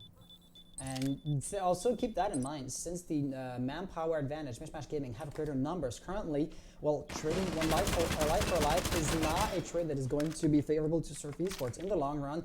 They cannot win in the trade 1-for-1 situations, so they really have to get the upper hand. And that only 46 seconds on the clock, and we're not exactly executing a push on OBJ proper, right? Walking up the stairs is one thing, but they don't need probing the defense. He's not using going to bite the dust just as well, Buzz is speaking here. He gets a refrag once again. Refrag game, like you said, pretty good, but I mean, at this point, Buzz can no longer afford to refrag anybody. He's last alive, and he seems to be actively expecting somebody to walk up the stairs behind him. He peeks the ceiling right there, and Maddox was ready for that. So MishMash Gaming winning their first defense in a, I want to say, fairly decisive fashion. So all around, it looks like MishMash's defense, or MishMash's second half, is going to go pretty strong if I was to base my assessment off of that first round. Though the sample size is very small, your mileage may vary. But you know, doing the I want to say sales pitch persona, stopping with the sales pitch persona. MishMash's defenses are really exotic and really custom-made strategies, right? So that works really well to throw your opponents off guard. And I'm gonna let you in on a little secret there. Since I saw them play on this very map last Friday, I didn't for a fact that they have many different strategies. So for example, next time we see a top floor defense, Surf Esports may think they know what to expect. They may think that, hey, somebody's going to be in big tower, somebody's going to be roaming there and there, the extended hold. But that is likely not going to be the case, as I don't see why MishMash would be going for the same strat again if they have some other strategies at their disposal. Great. Yeah, and it's great to diversify your strategies because it keeps the other team on their feet. And that's something that MishMash knows how to excel at, and something that Surf Esports hasn't necessarily been excelling at. So you can definitely see the difference between these two teams. One is a little bit stuck in the past, and the other one is trying to make an attempt at adapting and make an attempt at differing their approach to each round, which is huge in the end. It truly is. But another point that I wanted to make was from top floor is that MMG did something that we hadn't previously seen before in Oregon, which is, well, at least on this round, which was they made the window play very volatile for the attack. They made playing on tower unsafe. And that's something that is absolutely huge because they took off an operator that was being Maverick, that was a very, very influential operator that gave Surf already a hard time at the beginning of the round. Wow. So you can definitely see, you know, that's just one of the many reasons why it snowballed into being a horrible round for them. And right there you go, Maddox, Bubkey and Maddox going down. And it's the window play that's been making the difference, you know? Attackers have dropped the bomb diffuser. Absolutely. Nayu right here is going to find himself in a full-blown firefight with Axis. Axis is going to hit a great deal of shots. No headshot, unfortunately, for both sides, for what it's worth, right? As a caster, you got to remain neutral. But yeah, Axis gets him almost done at this point. You could just bonk his head with a flash grenade. I guess defenders don't have flashes, so I want to say toss in anything. A Gemini Replicator, a Prisma, rather. And there you have it. The cost of cards is just collapsing in and of itself. Ozzy, or it's collapsing on itself. Ozzy, in a 1v4 situation, he has 2 frag grenades. Those can be used to great effects, but he yet has to use them. And I'm going to use your own expression there. Attackers gotta attack. If he stays there, timer is at worst gonna run out. At best, he gets a tactical timeout. Let's see how well they can utilize that. But it doesn't seem like he's actually trying for a tactical timeout.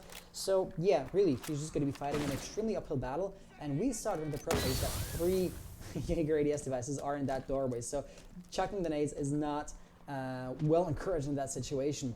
However, there is, I want to say it's Axis again. Yes, Axis is back here. Plus, is there a silhouette? Yeah, Kenny is over there, so really he's stuck between two angles. I don't see what he can do. That grenade is going to bounce off, so Axis doesn't have to his position. You know, by taking some damage, there's no cry of pain or anything. Oh, trading the advantage of surprise for not getting the kill for the first round or the first burst was unfortunate. Could have been a dangerous play for Axis, but he still saves the day. So, I guess congratulations. But yeah, a better gung-ho would have gotten the kill there because he missed the first bullets.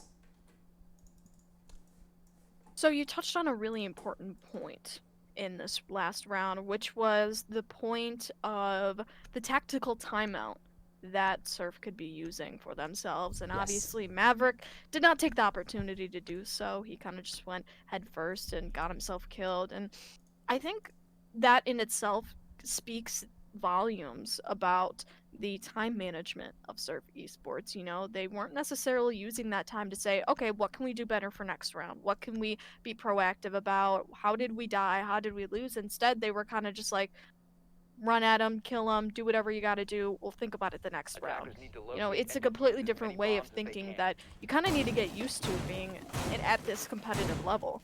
And it is something that, you know, they could use in their... And who knows, you know, this is all just caster speculation because we know, you know, we're no players.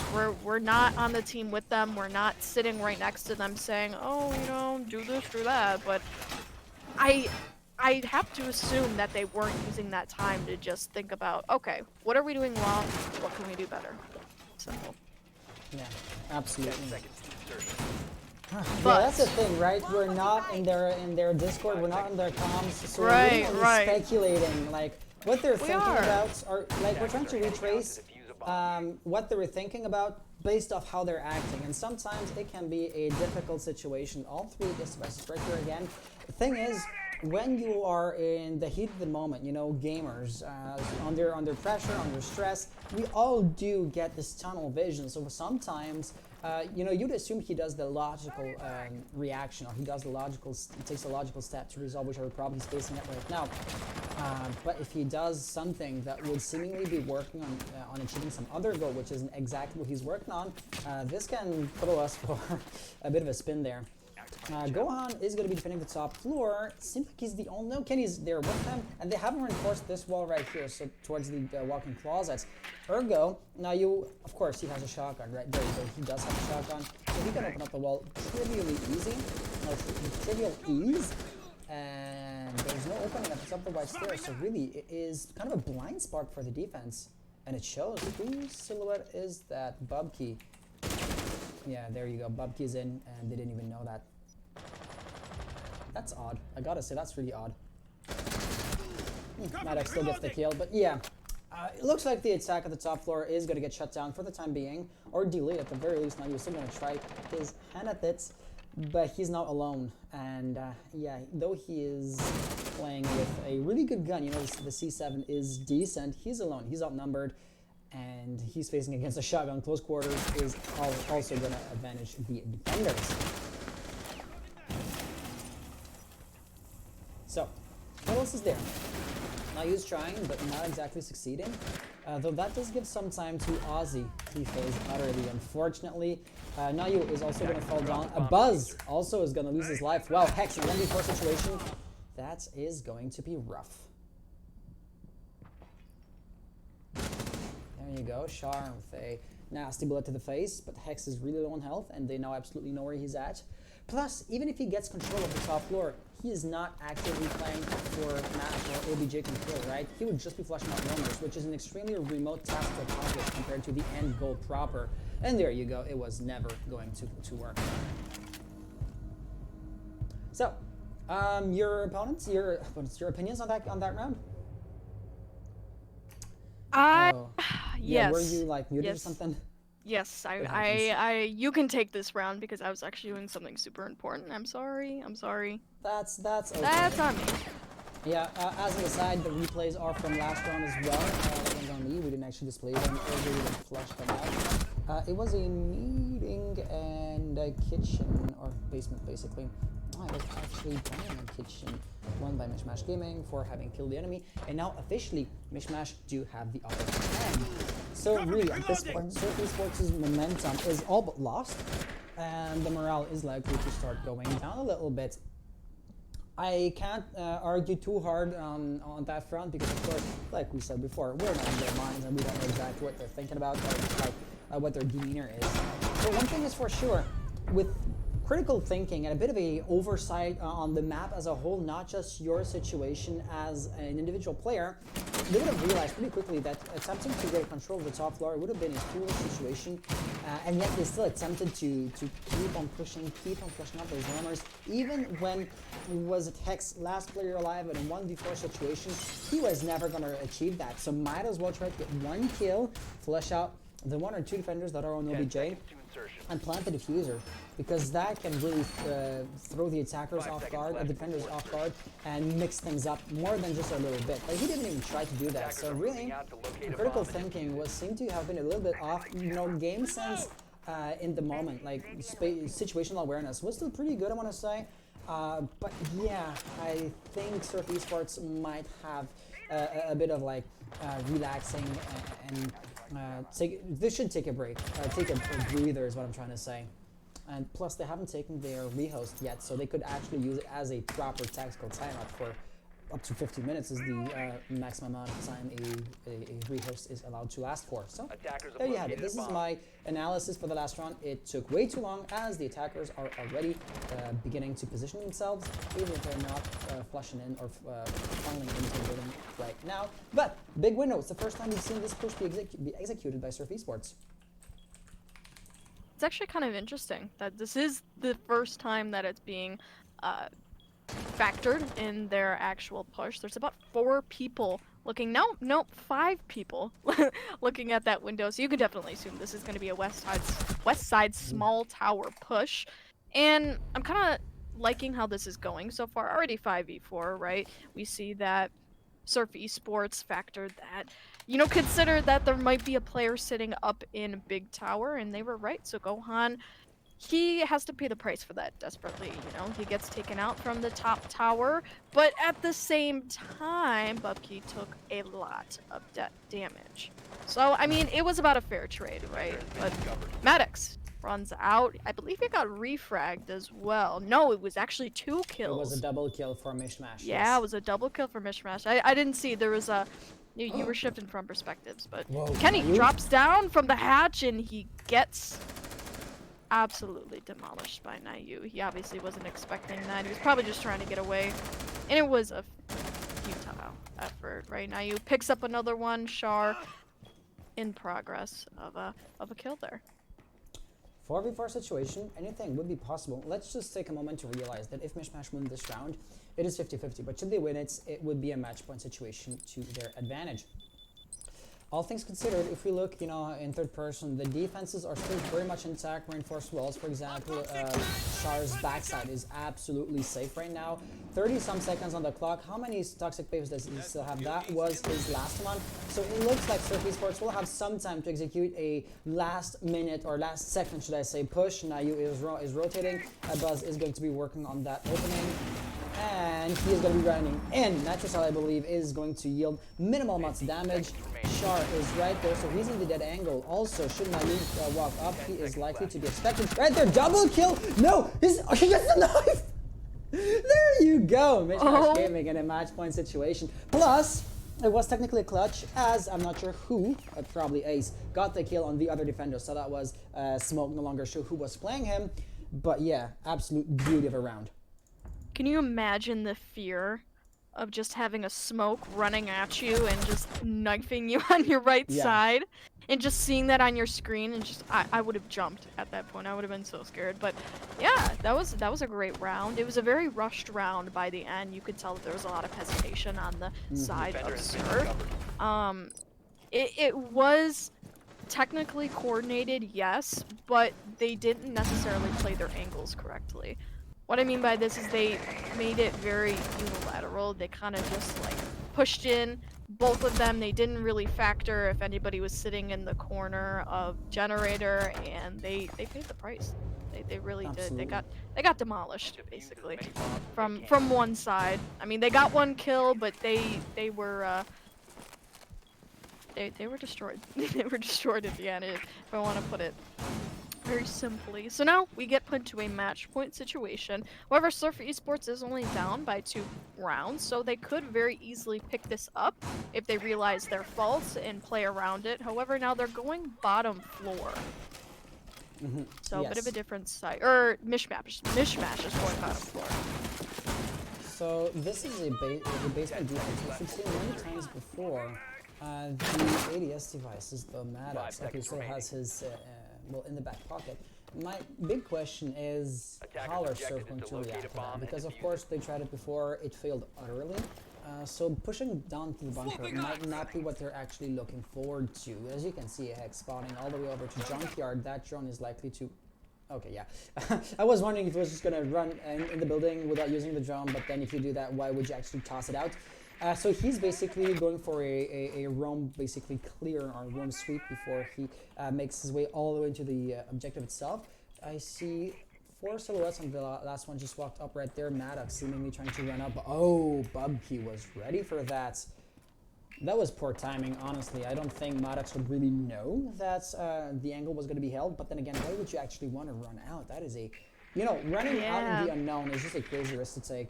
There's no other way to put that. I think Maddox has been a little bit inconsistent on the second half of Oregon. When he's been defending, trying to run out. Those runouts have been super inconsistent for him. He hasn't really been hitting the mark on them, unfortunately. But it's still a great attempt. It's still, you know, you gotta commend him for it, being bold enough to just try it, right? But either way, Freezer's gonna get some pressure put on it by Jackal Nayu. He's gonna be a lone attacker, attempting to take it over, which obviously it's not going to work for him, right? Just having a gun is not going to be enough. There's going to have to be some thought put into that, and so far it really seems like there isn't too much thought put into this execute from Surf Esports. They're kind of just everywhere. They're not necessarily, I mean, they're sitting in meeting, but they're just kind of sitting on hatches, playing passive, you know, holding down their angles. It just, I'm not seeing too much movement coming from them, and they only have about a minute left on the clock, so they're going to have to do something very, very soon. And it might be rushed by the end. Now, Abuzz, he is going to pick up one. That's from the hatch, I believe.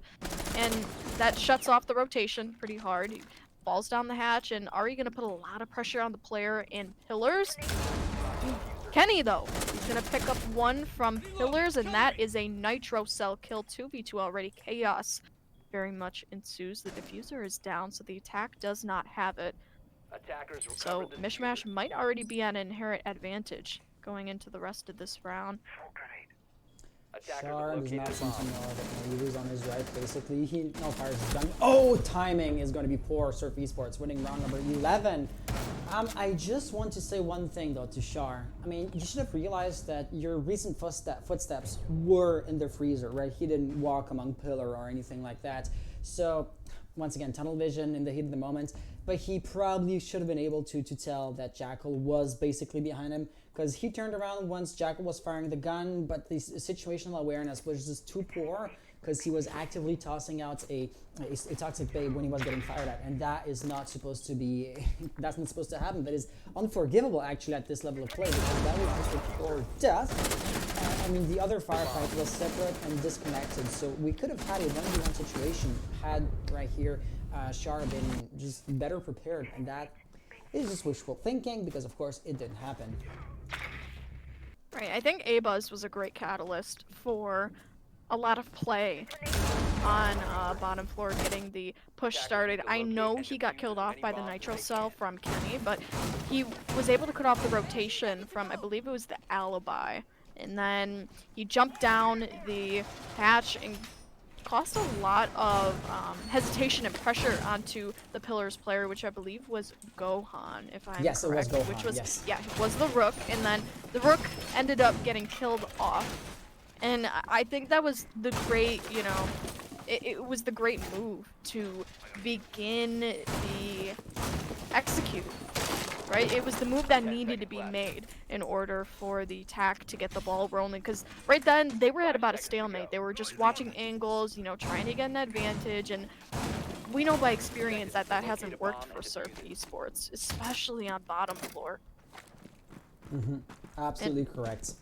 And Let's- for A-Buzz to make that move, I mean, it was ballsy, but it worked, you know? Let's also underline one other factor. So MishMash had a proper defense prepared for the blue bunker area, right? Rotation hole, just like this time around.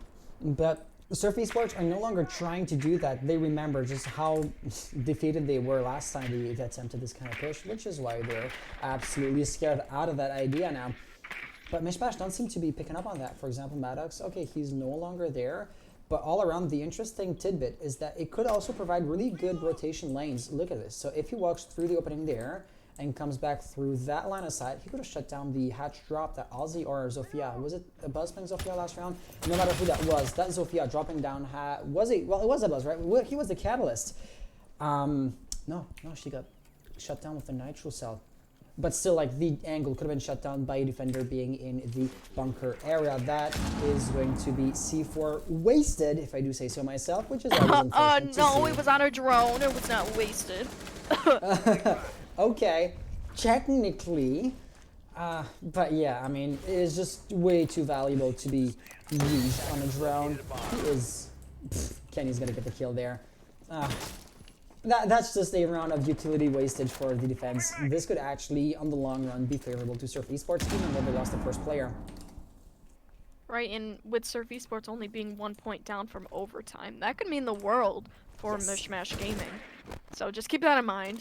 It's more than just overtime, right? They lost the first map, so it's quite literally Right. do or die. Their backs against the wall, all or nothing. If they get kicked into the losers bracket, they can still mount a comeback. But their odds of doing that would be, I mean, statistically speaking, literally 1 in 8 at this point. No, 1 in 15, actually. So, 1 in 7. I can't do math tonight. 1 in 7.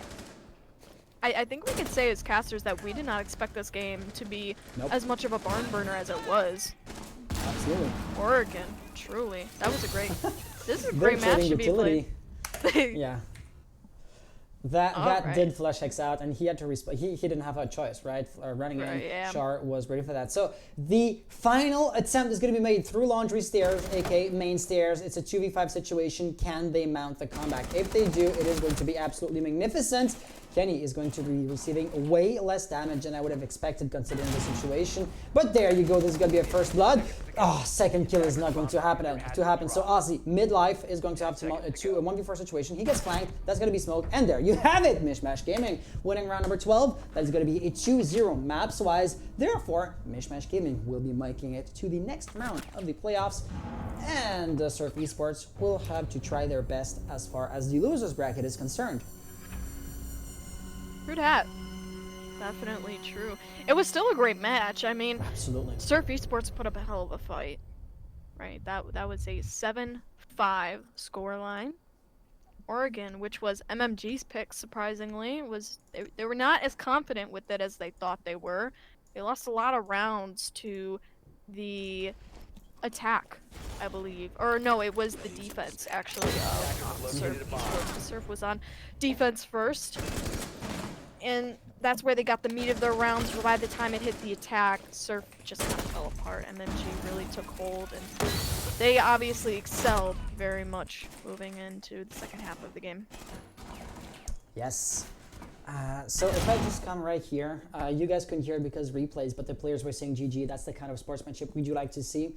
So talking to the players in chat, as always, MishMash, do you guys want to go for an interview as a winner's due? If so, please do contact me on Guilded or on Discord. We'll set something up.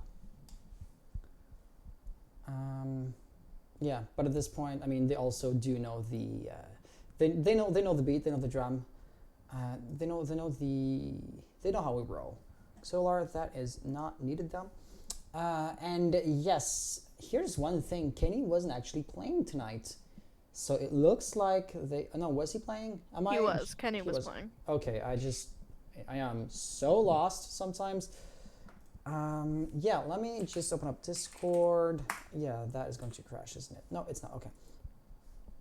And try to get a hold of Kenny. I'm just not going to be showing our DMs here out of respect. Kenny, do you want an interview? I would love to have an interview with him. I mean, this match was really interesting. I think Surf Esports had a lot of potent defenses that worked in their favor, mostly by a lot of individual plays, a lot of good clutch plays, but when it came to their attacks, they were slowed down a lot by the utility plays of MMG. They were taken advantage of way too easily, and for that reason, they had to do the 20-second meta on multiple rounds. So it looks like Shar is going to be coming for the interview. So yeah, let's just give him a few minutes to actually get through the motions to get in touch, and then we will be going. So my question here, just to play devil's advocate a little bit, this was MishMash's map. Oregon was MishMash's map. Absolutely no questions asked. However, this being MishMash's pick, then Surf Esports get to pick the side, right? And what I'm trying to say on that front is, of course, the defense is going to win it out more often than not because that's the nature of the map. So would that go a long way into explaining why Surf Esports had such a seemingly easy time on the map that wasn't actually theirs? Or is it really because MishMash didn't pick a map which they're actually as good as they maybe thought they were? Mike, actually passing the question to you. I think it is definitely the first point that you made, that Surf Esports got to choose their side, so they got, their pick at it. In a lot of Pro League, even Pro League standings go, is that the person who always chooses the map loses it. Because it's either a game of overconfidence, it's a game of, side picking, of player banning, whatever it might be. The inherent advantage that the other team gets is way too much in terms of momentum. It ends up being the biggest, advantage that they could possibly get, and it carries that type of advantage into gameplay, truthfully. And you could definitely tell the attacks weren't really they weren't really getting anything done on Surf Esports. They were trying everything that they could, they just were so repetitive, and they were getting shut down every time. Every time they got a specific foothold in a part of the map, they would get shut down from it. Every time you thought that they were doing something, it would just get immediately they would get simply shut down. That's what it was. And you can't get anything done if you don't have security in your positioning. You truthfully cannot. I'm gonna cut you off there. Okay. Oh, actually, it looks like we are gonna have a four-way interview. Kenny's calling me. Four-way interview. So yes, let's jump into the group call. Is what I'm trying to say. Really quickly, I am going to take a quick intermission. Yes. So would you be okay with manning this absolutely. interview? Absolutely. All right. I will be right back. See you soon. See you. Yeah. Okay, four-way call it is. So hello, Shar. Hello, Kenny. How are you guys doing tonight? Doing pretty good. How about yourself? I can imagine that you guys are doing amazing. I'm doing pretty good as well. I mean, so far the playoffs are going great. I mean, there was no major hiccup for this match. We had a great turnout for the stream itself. I know I shouldn't look at numbers because I don't control them. But if I try to not get sad when no people turn out to watch the stream, I can always also be happy when they do happen to be there. So more than our usual average number of viewers did witness you win tonight. Plus, of course, I mean, in a way, by having the main season be over, there are less matches in parallel, so that also alleviates my workload and allows me to put so much more effort into the remaining matches. But enough about me, let's talk about you. You just won your very first match into the playoffs, and against a team that you didn't play against before, right? Because they were not in your group. So I guess you did VOD them and you did try to see how they play. And it did work, arguably. You won the map, or you won the best of 3. But still, we could sense that you struggled a little bit, especially on the second map. So do you want to talk about that? Considering with how big a lead you won the first map on Theme Park, why did we almost see an overtime situation on Oregon? I think the biggest thing for us is we had a big league qualifier this weekend, so we didn't get a lot of time to prep for this game. They're a good team. They've taken maps against, like, I think they beat NTNS on a map. They only lost to some good teams, so they played well in Oregon. We kind of had their number on Theme Park. I think Theme Park's one of our sneaky maps that we're pretty good at. That run up through the window at the top floor when you're defending. It worked. I mean, I saw you do this before, and seeing as they were not ready for that run out just proved to me that they didn't VOD you. So I guess that really did make a difference. Yeah, sorry, yeah. Maddox is, sorry about that. No, it's okay. Maddox is pretty good at surprising guys on jump outs. Mm-hmm. But they played good on Oregon. They had defense first, and Oregon is such a defensive map. Whereas, like, if we start on defense, that game goes like a 5-1 split, and then we end up winning 7-2 or 7-3. But we thought that our attacks were not very fluid. Like, we weren't communicating very well today for whatever reason. We weren't playing at our best. But what matters is when the time came, we clutched up. Char played well. He dropped 17 kills, and Maddox had double digits as well. Yeah, that's amazing. You're talking about the first map, correct? Second map. Char had 17. Yeah. Because of course, right. The game did last a bit longer, so that is more opportunities to get many kills. So if either of you did manage to get double digits on the first map, that would be even more impressive. So I would say congrats to that hypothetical situation. Not sure if it actually happened, but hey, you get what I'm trying to say. My next question, I mean, I'm just trying to go off. You can see Giraffe or Jenna is currently muted because she took a little break. You guys didn't ask for a break between the two maps, so we had to keep on going. So your roster has had a few changes. The most recent change was Gohan being added to the team, and like this didn't happen yesterday or didn't happen last week, but at this point, how confident are you with the fact that your teammates now, the newest teammates now, know exactly everything that there's to know? Like, they know your strategies, you know each other, like the synergy should be there. So how confident are you compared to before, like with the previous roster when learning the new teams, the new teammates? And second of all, if any of your players was to leave, I mean, say personal reasons, how confident would you be if you had to train a replacement mid-playoffs? This one's for you, Char. How confident would we be with a replacement? Yeah. I feel like if we just got a little bit of prep in with them and got all the strats on and everything, I think we'd be able to pull some games out for sure. Gotcha.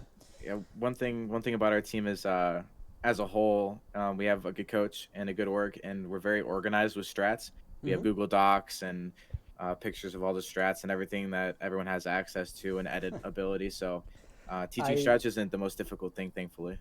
Yeah, I gotta say, by the way, I'm just seeing the replay of the one run of Maddox on the one round when you were defending the throne room. I'm like, they're playing for the stream while we're talking, and he even got a knife kill. Congratulations on that front. Jenna is, I'm good, I'm here. So hey, you can just unmute yourself and welcome in the interview, Giraffe. She's still muted.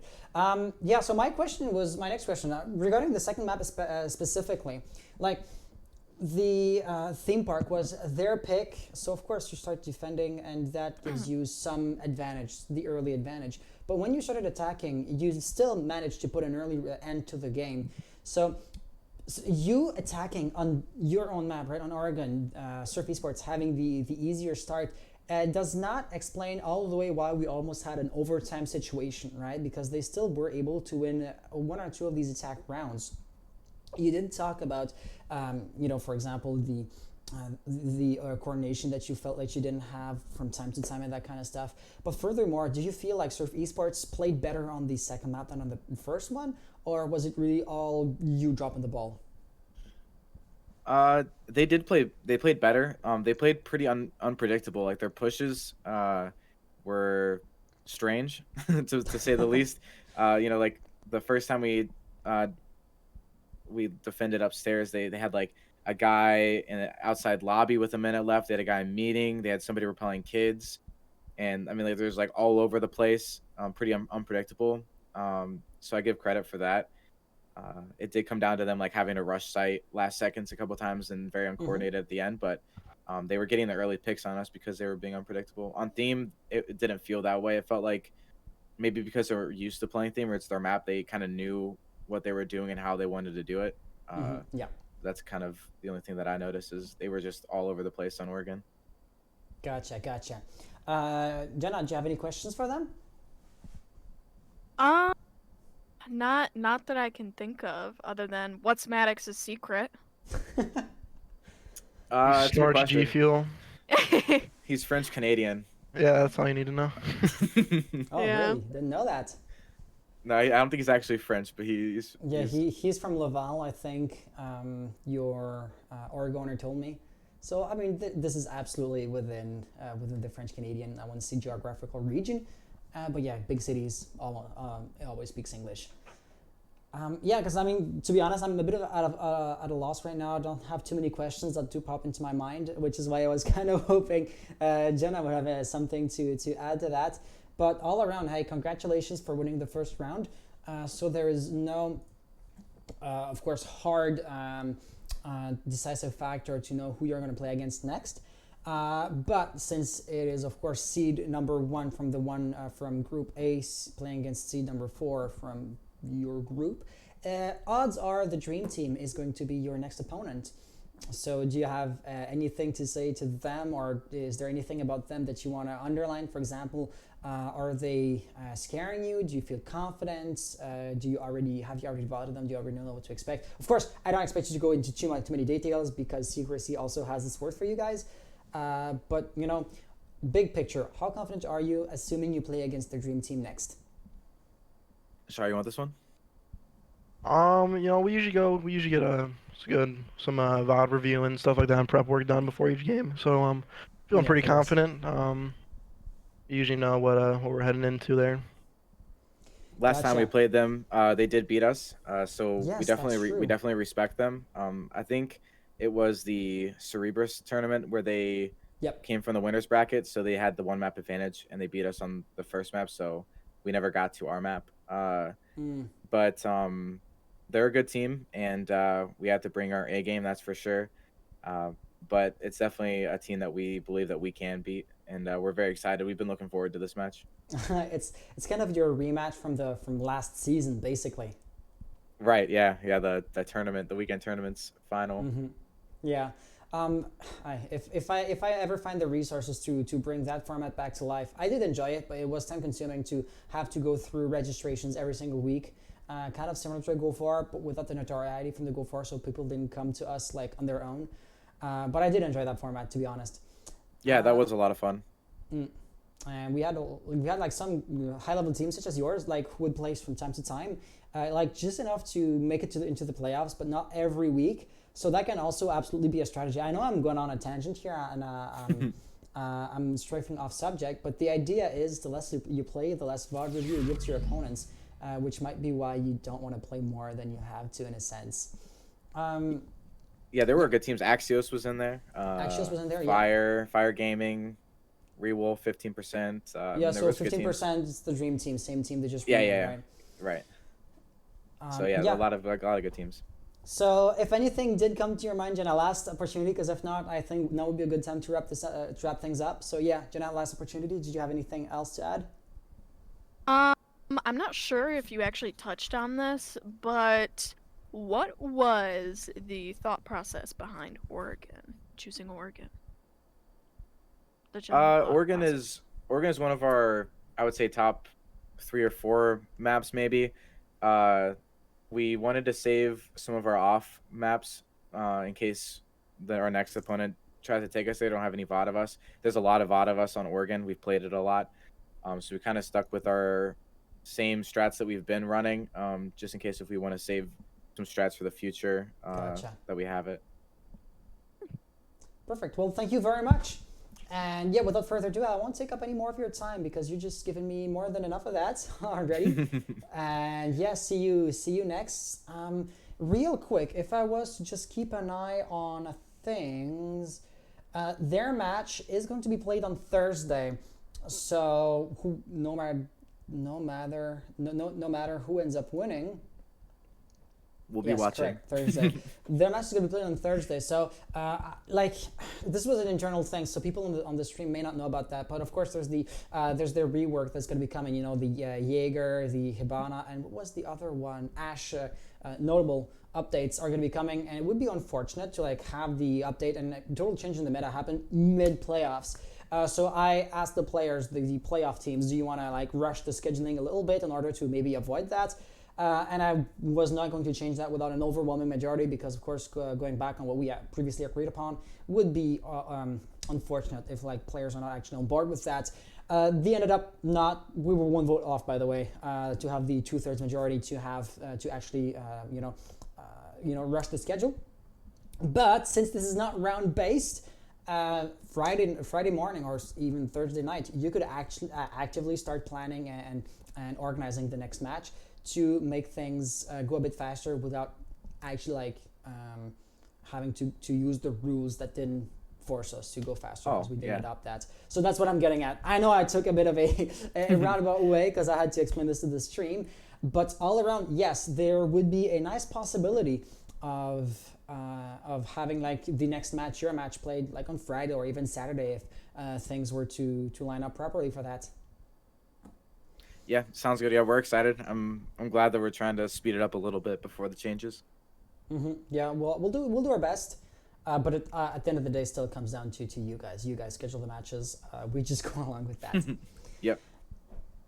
So yeah, with that being said, have an amazing rest of the night, and see you again maybe this Friday, maybe next week. But yeah, I'm excited. All right. Thank you, Hans. Thank you, Jenna. Thank you. All right, see you guys. Have a good one. You too, man. And so, Jenna, this now would be the end of the stream. So basically, hey, thanks for being here. Next match is going to be this Thursday. I think there's going to be 2 matches in parallel on Thursday, by the way, so I might have to try it. And I won't be able to be there either, so I will have to maybe leverage the community casters on this one. But, Jenna, you have just given me, I'm going to say, roughly 2.5 hours of your time. So this is going to be me trying to give back to you. I know it's getting somewhat late, but if you're interested, if you want to start a personal stream on your own channel, I could maybe host you right after the stream, which is basically wrapping up right now. Would that be interesting to you? Wish I could. However, I have a huge pre-calc test that is due at 12, so That's y'all good. wish me luck, because I did not study for it at all. Oh, gosh. But yeah, so I'm just kind of going in blind right now. I've got a monster sitting right next to me, so I'm probably gonna, do a prayer circle real quick and, pray for my grade and just kind of go in blind and maybe cheat with my notes a little bit, if we're being completely honest. But yeah, that's basically how my night's gonna go. So I don't think I could do a cast sub 12. So, yeah, you definitely would not be able to host me by then, but I appreciate the sentiment. Awesome. Well, however, guys, wait, yes. however, Go ahead. I would love to link my Twitter. I Yeah, would love to give absolutely. myself the shameless promotion, which Hey, you earned it. my Twitter is Giraffero. It's basically just my screen name. It's GIRAFFERO. I'm not sure if you can actually link it in the chat, but if Ahmad would like to do that, I would appreciate it. So yeah, I mean, I'm just trying to get back into casting. I've been pretty rusty as of late.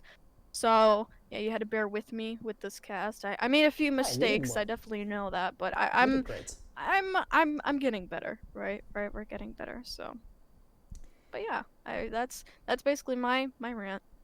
That's perfect. That's actually perfect. So, without further ado, we won't be taking up any more of your time. So, have an amazing rest of the night. More matches are to come this Thursday. Like I said, highly likely to have 2 matches in parallel. So, this channel will be utilized, and some other community channel will be also featuring the games. Keep an eye on our Twitter because that is where we announce everything of the sort. But without further ado, have an amazing rest of the night. See you Thursday, and yeah, I really do usually repeat myself over and over again, and my outros aren't concise. So have an amazing rest of the night. See you later. Bye bye.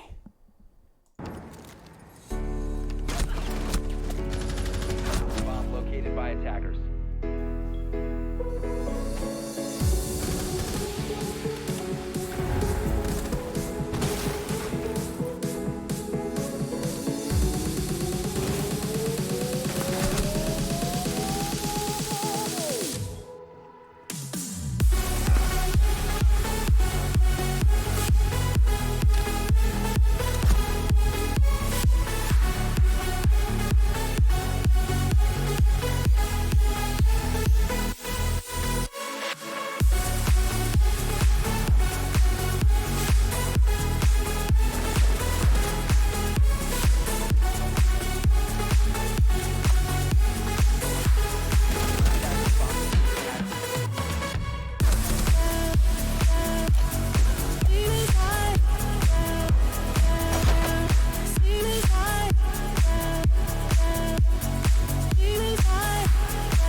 Attackers bomb diffuser.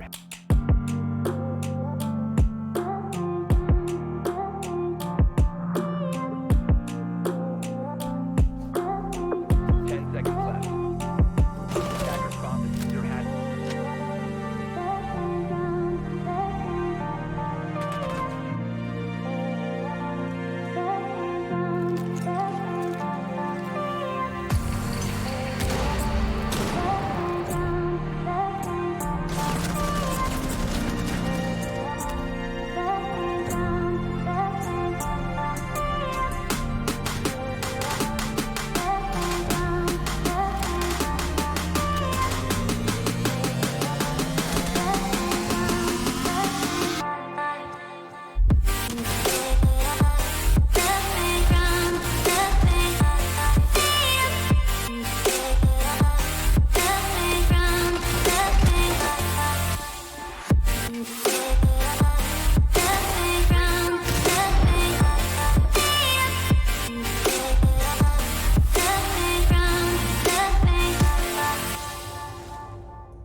Attackers activating diffuser.